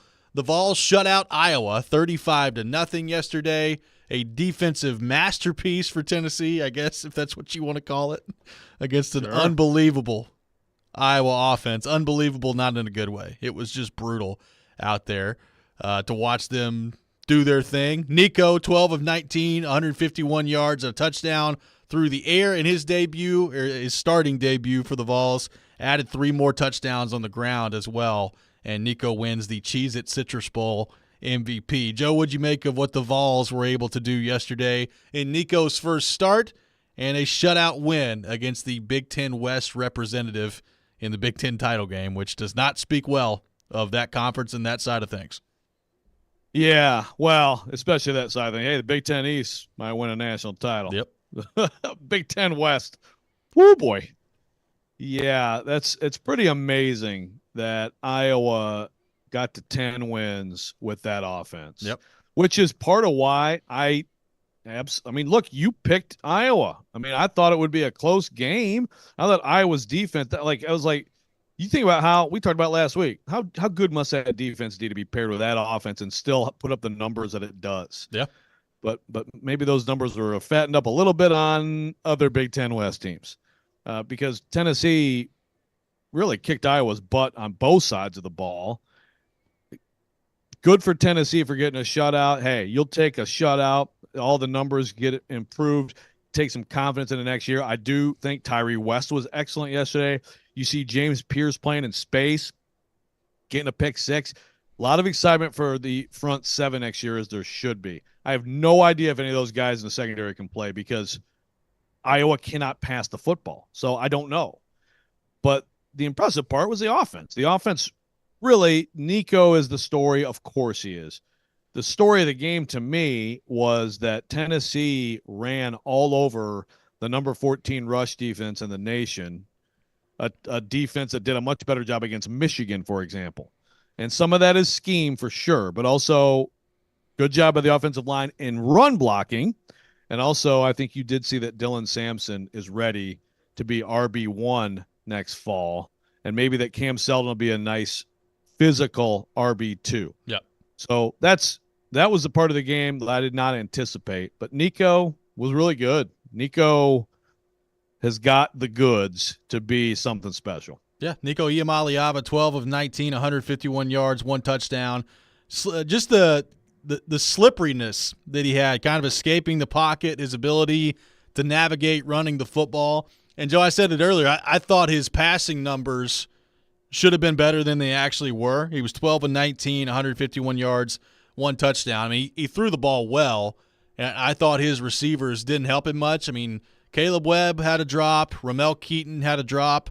Ramel Keaton also had another play where I don't know for sure that it's a touchdown, but the throw looked pretty good, and Ramel Keaton stopped running, and Ramel Keaton was wide open. And I don't know if he lost the ball in the sun or if he just thought the ball went somewhere else. I don't know what happened on that play, but those are 3 plays off the top of my head. There's another one.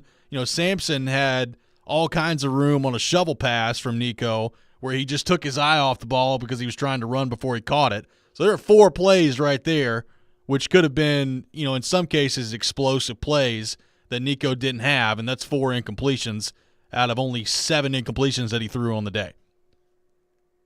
Right, and there was a screen that was batted. Yeah.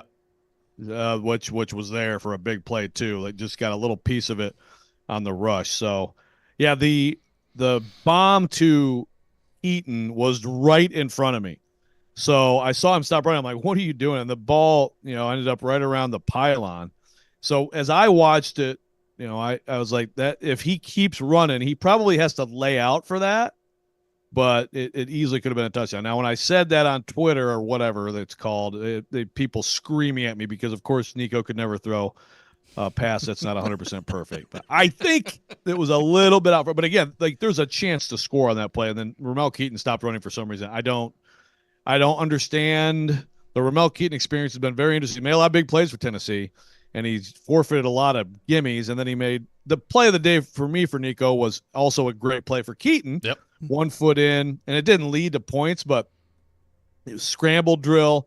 Keaton turned it up, and Nico could have tried to loft one, but he sort of saw it perfectly that he needed to kind of just rope it and let him turn back and get it. That was a big time play.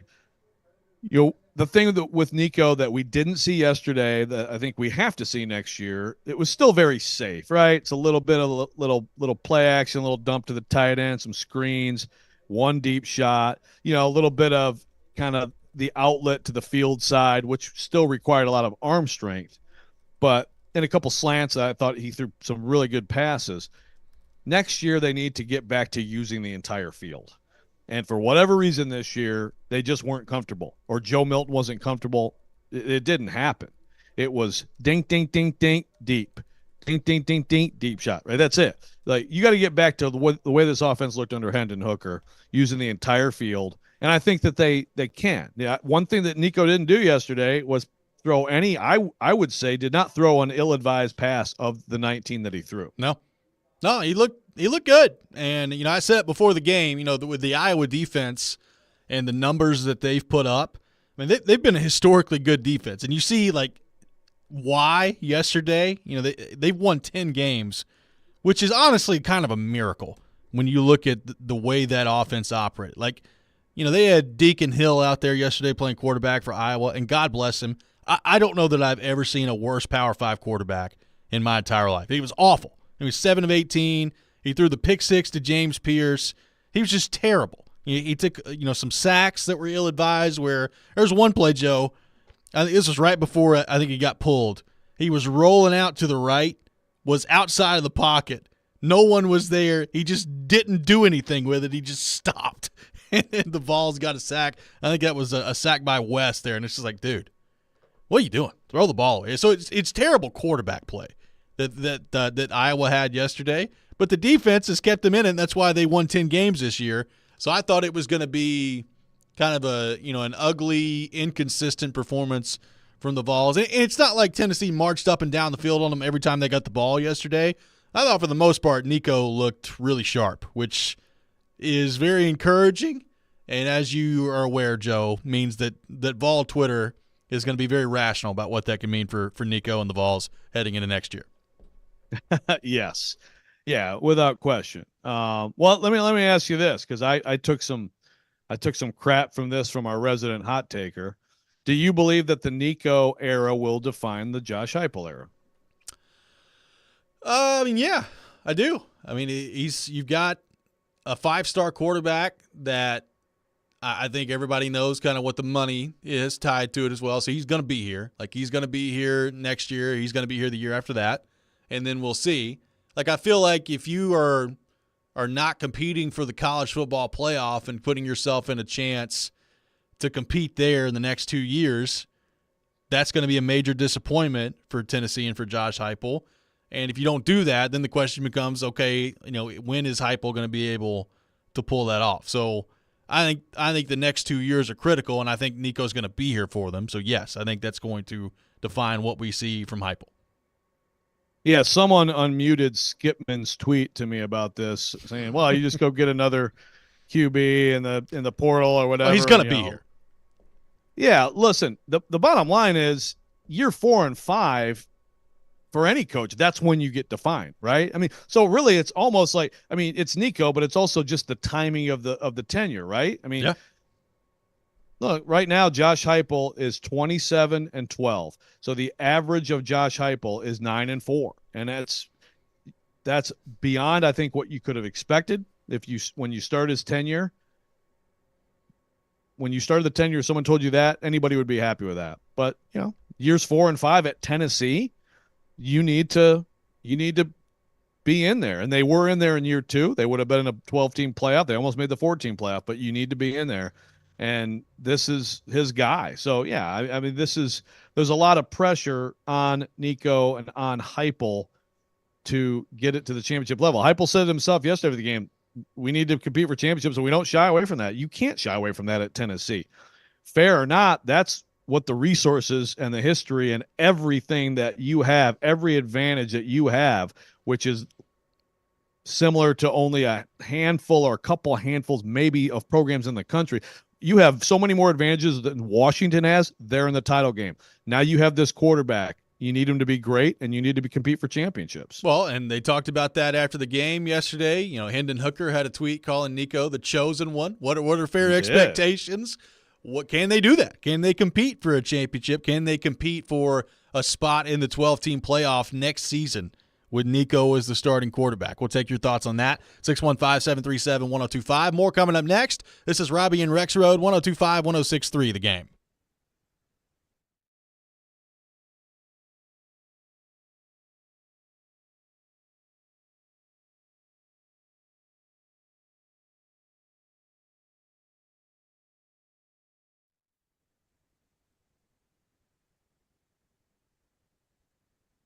Hey, everybody. Joe Rexrode here talking FanDuel Sportsbook. NFL regular season 1 week left. Time to get it on FanDuel, America's #1 sportsbook. New customers get $150 in bonus bets guaranteed when you place a $5 bet. That's $150 in bonus bets, win or lose. This app is so easy to use, big deal for me, and so many different ways to bet. Live same game parlays. You can find bets in the new Explore tab. You can do a parlay in the Parlay Hub. That's the best way to find popular parlays and more. If I'm looking at this week, Bills, Dolphins. Guys, I like the Dolphins. Call me crazy. I like the Dolphins at home at night. Visit FanDuel.com. Insert the promo code Joe102. Make your first bet a layup. FanDuel, official partner of the NFL. And you must be 21 years old and present in Tennessee. First online real money wager only. $10 first deposit required. Bonus issue is now withdrawable. Bonus bets expire 7 days after receipt. Restrictions apply. See terms at sportsbook.fanduel.com. Gambling problem? Call the Tennessee Red Line, 800-889-9789.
Coming up, the Chase and Big Joe Show will be live at Competitive Edge Strength and Conditioning in Hermitage today from 9 a.m. to 11 a.m. Come stop by to check out an awesome locally owned and operated gym. Plus, you can win some Preds tickets as well as a free membership to Competitive Edge. Chase and Big Joe will be out there today from 9 a.m. to 11 a.m. Welcome back in, Robby and Rexrode, 102.5, 106.3 The Game. Live from our 102.5 The Game studio, brought to you by Spring Hill Heating and Cooling. Keeping your home feeling comfortable all year round. Visit springhillac.com.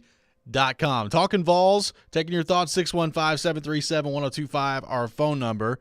So I threw the segment out there on Twitter last segment for Vols fans to see what their thoughts were about Nico, and asked where they could be led by Nico next year. Michael on Twitter says, to the promised land.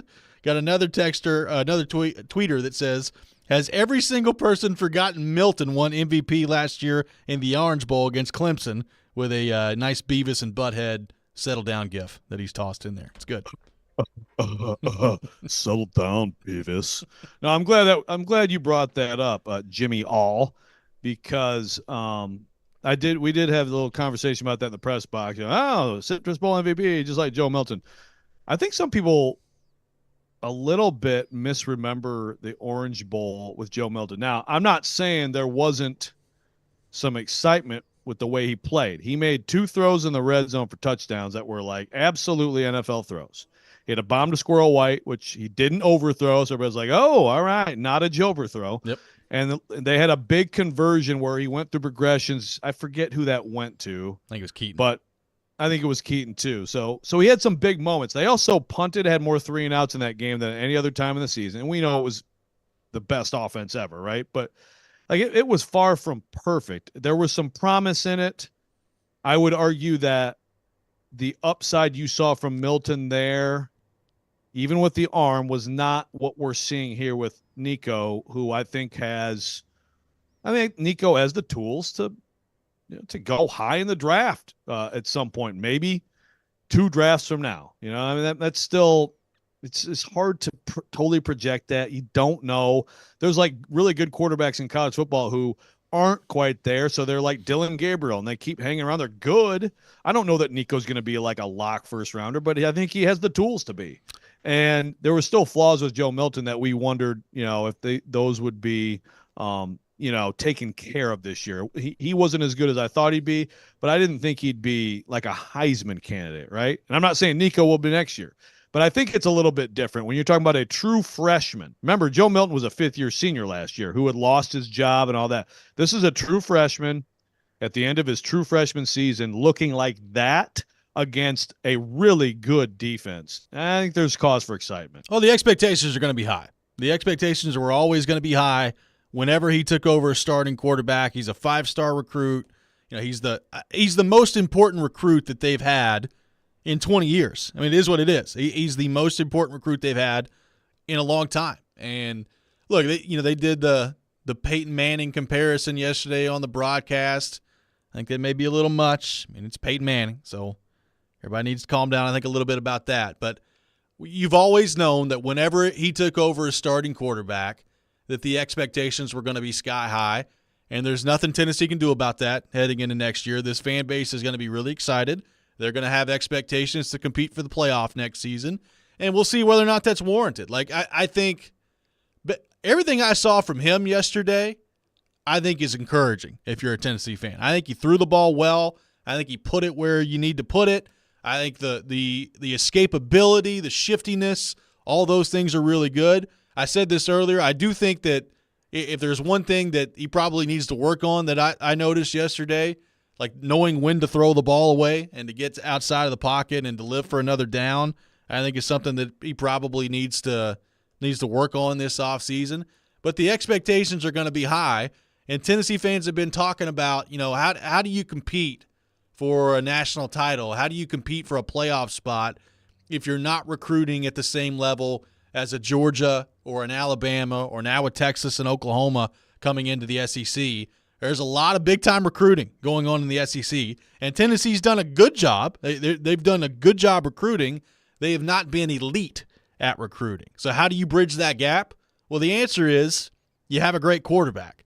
Hendon Hooker was a great quarterback, and he was able to bridge the gap and they went 11-2. They beat Alabama.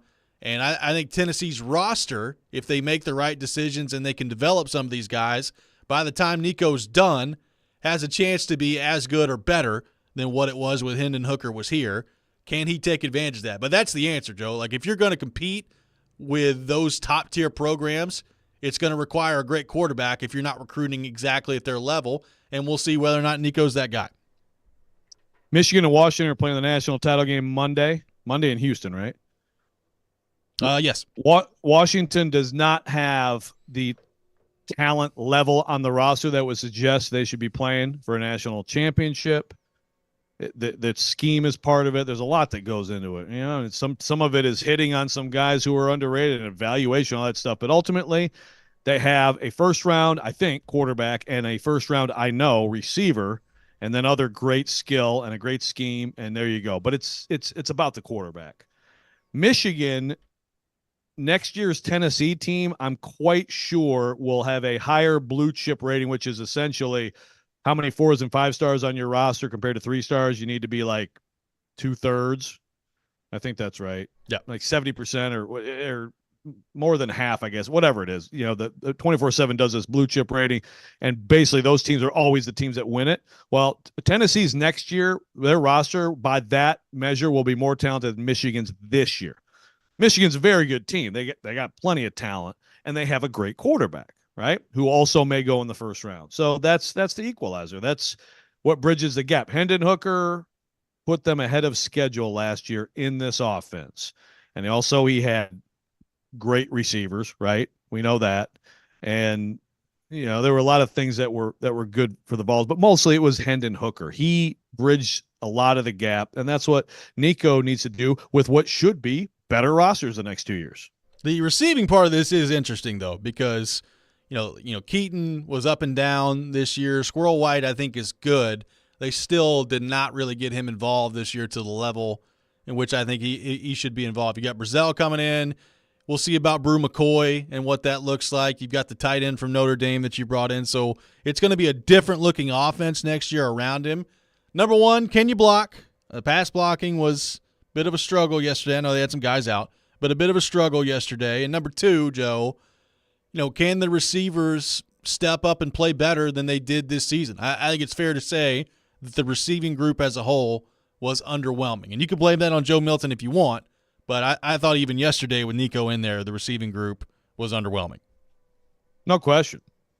Look, they got to get a lot better. I know Squirrel White's good, and he's going to be good, and it's great to have him.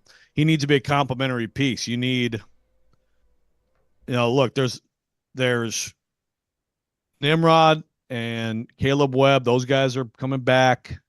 You've got Thornton. I don't know. What is he after a year? Could he be something? Brazzell, the kid they got from Tulane, there's a lot of excitement. But again, there was a ton of excitement about Thornton a year ago. I thought Thornton was going to come in and be a monster. Mike Matthews, 5-star coming in. There's enough options where they should be able to find a good trio. And we know that Josh Heupel likes those top 3. We know Squirrel White will be one of them.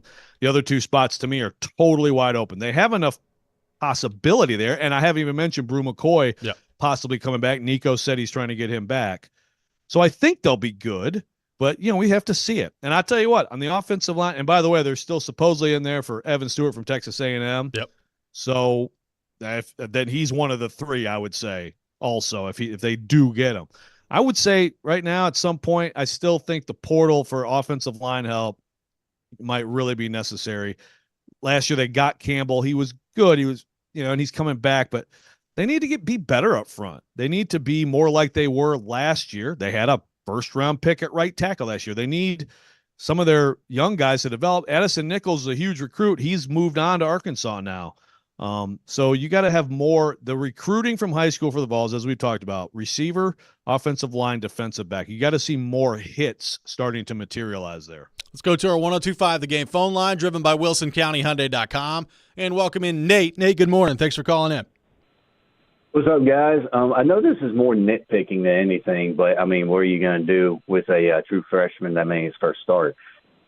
So, I know you want to score points any way you can, and I love that Nico has escapability. do we put more of the 3 rushing touchdowns Nico had on the receivers, not having basically a great season like y'all were saying, or put on more Iowa's defense? Or a little bit of both? Because I would have liked to see Nico throw, 1 or 2 more touchdowns. Thanks for the call, Nate. You had the chance on the Keaton one, right? I mean, it was Keaton stopped running, so you had a chance on that one. And the other two, I mean, Joe, you're in the red zone, so you're down close to the goal line, and they ran a couple of plays with the running backs, didn't get in, and then Nico escaped and got in for a couple down there. So I think it's just situational that happened. Yeah, the 19-yarder, the first one was a QB draw call. Yep. And great block by Sampson. Yep, and you saw the speed, you saw the wiggle. I mean, it was like, okay, this guy is going to be a threat. He's got to be able to protect himself. But I think next year they can use quarterback run stuff more. The one of them was definitely a pass play, but he snuck in and got it just over. I thought maybe they'd call it back, but they didn't, and it stood. So, yeah, it's just situational. He threw the one to Castles, who was wide open, and by that time it was pretty much garbage time. But he's got the tools. I don't think there's any doubt about that. 615-737-1025. Another disastrous performance from the Titans against Houston on Sunday. We'll take your thoughts on that and where the Titans go from here with 1 game left. And then, mercifully, the offseason is upon us. That's next. This is Robby and Rexrode, 102.5, 106.3 The Game.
Robby and Rexrode, 102.5, 106.3 The Game. Robbie Stanley, Joe Rexrode, Nick Keyser here with you on this Tuesday morning. The Titans lose 26-3 on Sunday against Houston. They dropped to 5-11. One game left in the regular season, which means the Titans will be either 5-12 or 6-11 as they close things out with Jacksonville coming up at home at Nissan Stadium on Sunday. And then the season mercifully ends, and the offseason discourse begins about where this Titans team is going, what decisions need to be made, what decisions will be made, be that an ownership decision, be that a coaching staff decision, be that a draft decision. Lots of things coming up for the Titans as the offense continues to be just a total dumpster fire out there like it was on Sunday. Will Levis gets hurt again, Joe, so he goes down in the first half. Tannehill comes in after that. The quarterbacks combined got hit 12 times and sacked 6 by Houston. So more of the same on offense for the Titans on Sunday. Just another disastrous performance. And it's gotten to the point, Joe, where I know I certainly feel this way, and I got the sense from Titans fans in the aftermath of the game on Sunday, we're tired of watching it, and it's just time for the season to be over with. And I think Titans fans very much looking forward to the end of this season. So the offseason discourse can begin, and you start to figure out where the Titans go from here. Yeah, there's a few different things going, that are happening right now all at once, right? You got the end of the season, like you said, mercifully the end of the season. An offensive line this bad just shouldn't be watched anymore, shouldn't be in charge of protecting a quarterback anymore. So there's that. There's the emotion of, without certainty, because I do think that Derrick Henry back with the Titans next year makes a lot of sense on both sides. It certainly could be elsewhere. So this could be the swan song for him Sunday, and for Ryan Tannehill, and he deserves a lot of credit too for what he did. And then you have the question about Vrabel. I think before, we'll be full on draft talk as soon as we get the Vrabel thing figured out, right? Like a week. Well, I guess not a week from today, a week from yesterday. I mean, I assume that'll be probably clean out day, Vrabel presser, et cetera, et cetera. That is what they refer to as Black Monday, right? In the NFL. So if we have a Vrabel presser and he's talking about the offseason and all that stuff, then basically that's your confirmation that he's coming back next year. I suppose at some point a Patriots trade could still happen after that, or a trade with someone else. But the firing idea, it goes away, and then you sort of move on to the draft stuff. So it's a lot of stuff happening, and I can tell from today, even when we weren't talking about Vrabel's job, but it was brought up heavily on the text line. A lot of Titans fans unhappy. I get it. 18-23 is ugly. 18 losses in 23 games. That's ugly. That speaks to everything. Can't just speak to one thing or the other thing. So people are mad. I think a growing number of Titans fans would like to see a coaching change. I don't think it will happen. I wouldn't do it. Does that count as a love fest, Robbie? Do we just do a Vrabel love fest right there by saying he shouldn't be immediately fired and sent to a different state? Okay. Somebody call Marty Smith.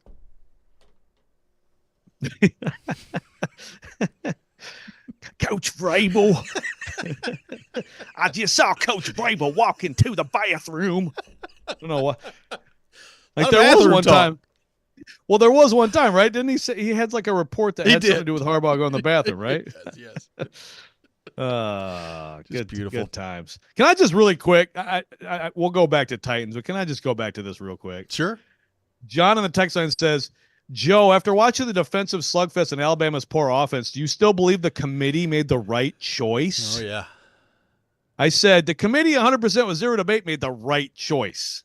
What? We're going to question the choice of the committee after last night?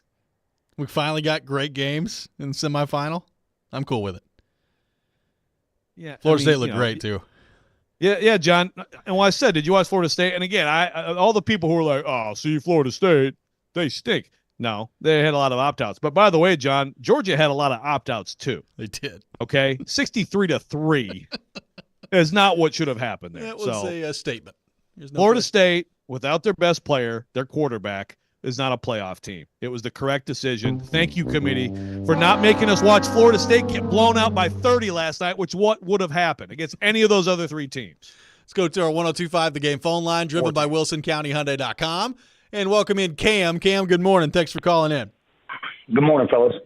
So when they did the pregame show, and I think TD picked the Texans to win like 28-10, I didn't think there was a chance in, that was going to be even remotely close. And come to find out, it was worse than that. So is there any way, if we get down 21-0 this Sunday, can Derrick Henry be all-time quarterback or no? There you go. Or maybe Rabel can come out and play linebacker or something. I mean, give us another player, give us an extra player, or maybe we don't lose the ball for the third quarter or something. Give us some kind of advantage or something. Thanks, guys. Thanks for the call, Cam. Appreciate it. Well, in all seriousness, like if you're a Titans fan looking for something to watch on Sunday, I mean, I don't know what the status of Will Levis is going to be. I mean, at this point, I would find it difficult to put him back out there for the last game, but I guess we'll wait and see what happens on that front. Like, to me, Sunday, if you're a Titans fan going to the game, is about Derrick Henry, right? Like, that's what it's about. It's about Derrick Henry. Sure, you'd love to ruin the Jags' day and beat them in what could potentially be his last home game, but that's what the focus for me is going to be anyway, is will this be the last time that the Titans' best running back in team history and one of three guys who are probably the biggest franchise icons since the team moved here to Nashville, will this be the last time we watch him play in a home uniform on Sunday? That's what Sunday is going to be about to me. McNair, George, Henry.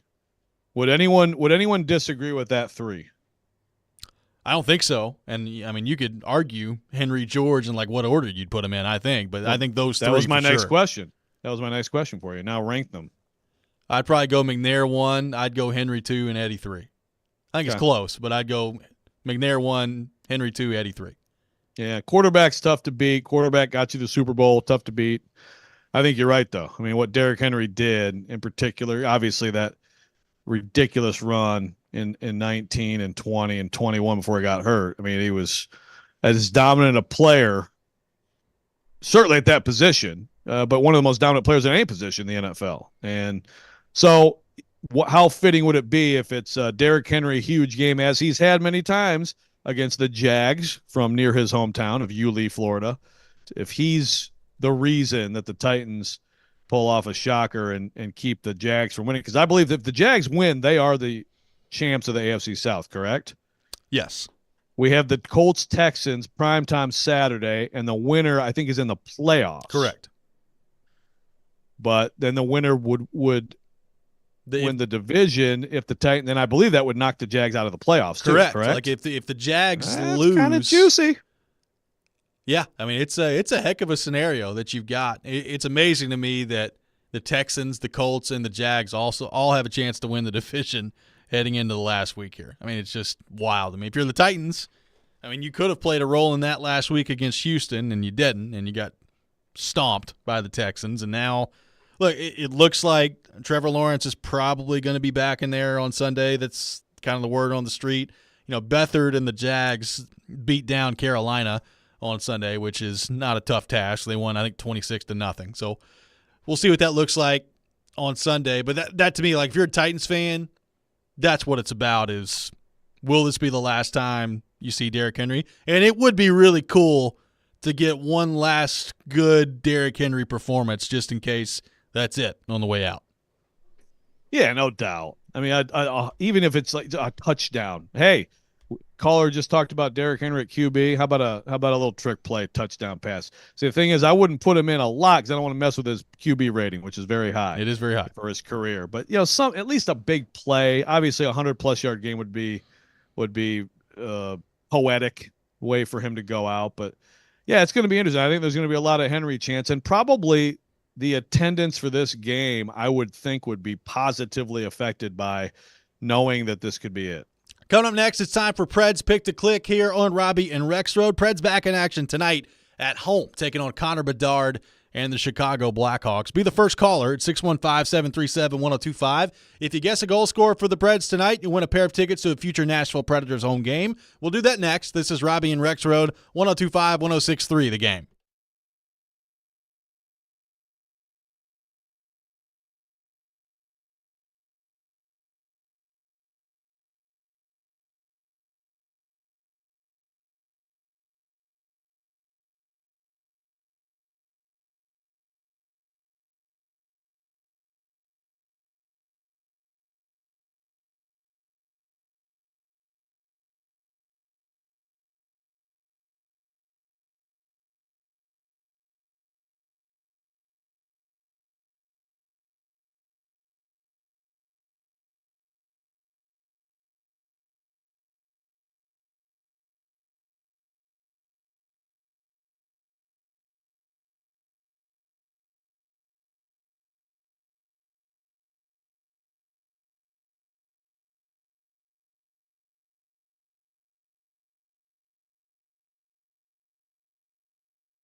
It's time for Preds Picks to click.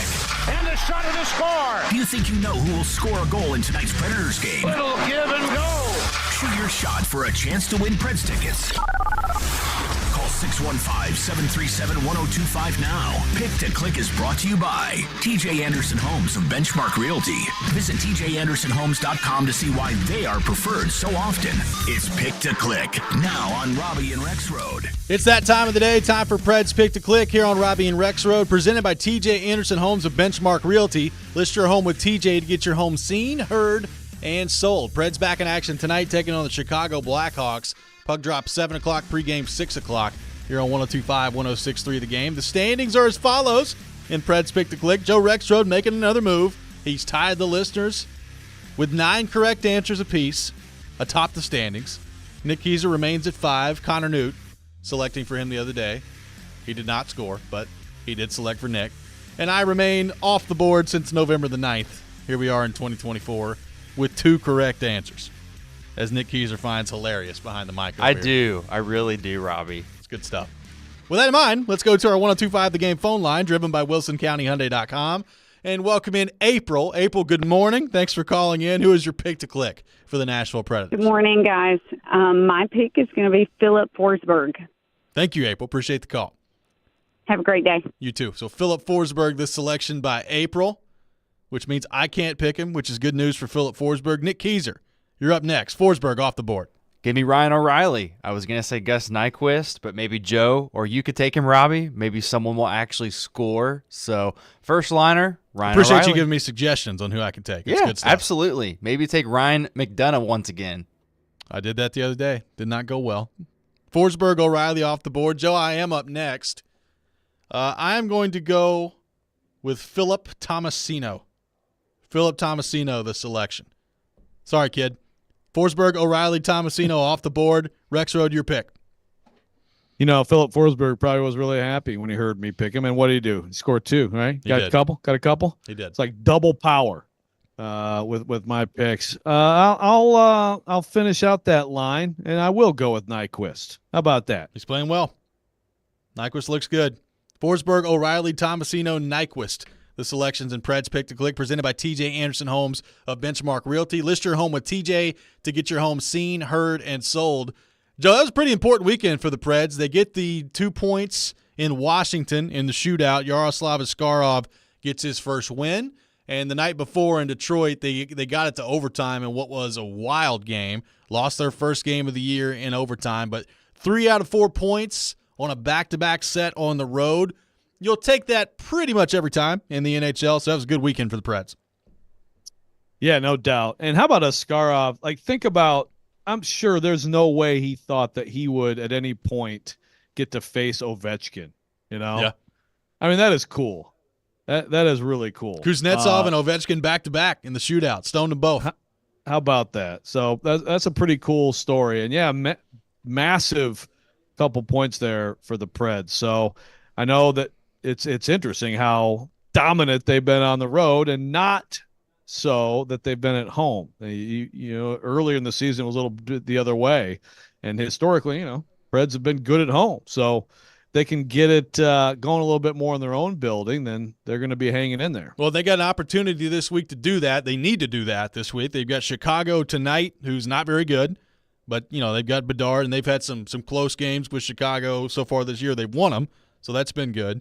You got Calgary on Thursday. So by the standings, you're better than both these teams that you're playing against coming up this week at home. You need to take advantage of these opportunities if you're the Preds and get some points that way. We'll see if they can do that tonight against Chicago, and then back at it on Thursday as Calgary comes to town. So a couple of big opportunities for the Predators to collect some points. We'll see if they're up for that. By the way, Askarov has been sent back down to Milwaukee, so it looks like Lankinen has gotten over his illness. So see if he gets one of these 2 starts. My guess is they're probably going Saros, both of them. Yes, and that's a nice little opportunity for Askarov. Nice little glimpse there too.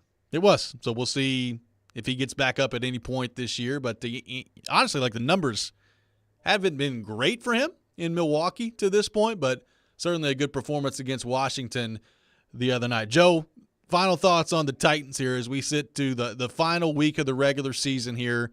They're at number 7 in the draft order right now. The worst they can finish, I believe, is number 8. So they're locked into a top 10 pick here. The Giants are at 5-11. The Chargers are at 5-11. Obviously, the Titans are as well. The Jets just in front of them at 6-10. So no worse than the 8th overall pick. Then the 8th overall pick will be for the Titans this year in the first round. Interested to see what that means for this game coming up on Sunday. Jacksonville, obviously, with a lot to play for. Titans playing out the string here. I'm guessing it's going to be the Ryan Tannehill and Derrick Henry show coming up on Sunday, and that we've probably seen the last of Will Levis.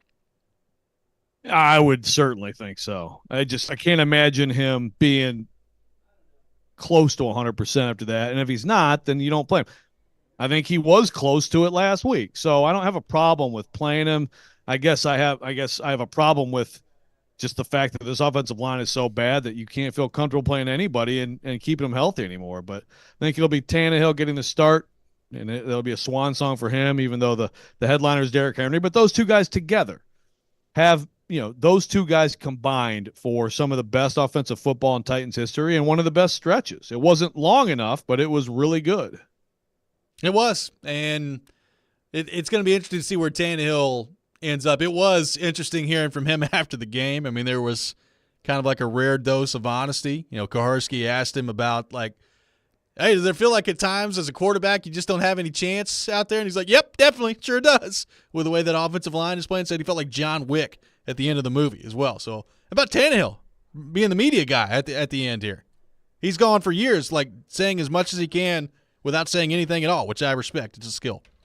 Maybe he'll just unload, after Sunday's game. All the things that ticked him off his time here, Did you see all those draft choices and none of them were receivers high? Kept drafting quarterbacks and failed offensive linemen. I'd like to say thank you to John Robinson for trading away A.J. Brown. Appreciate that, buddy. That was awesome.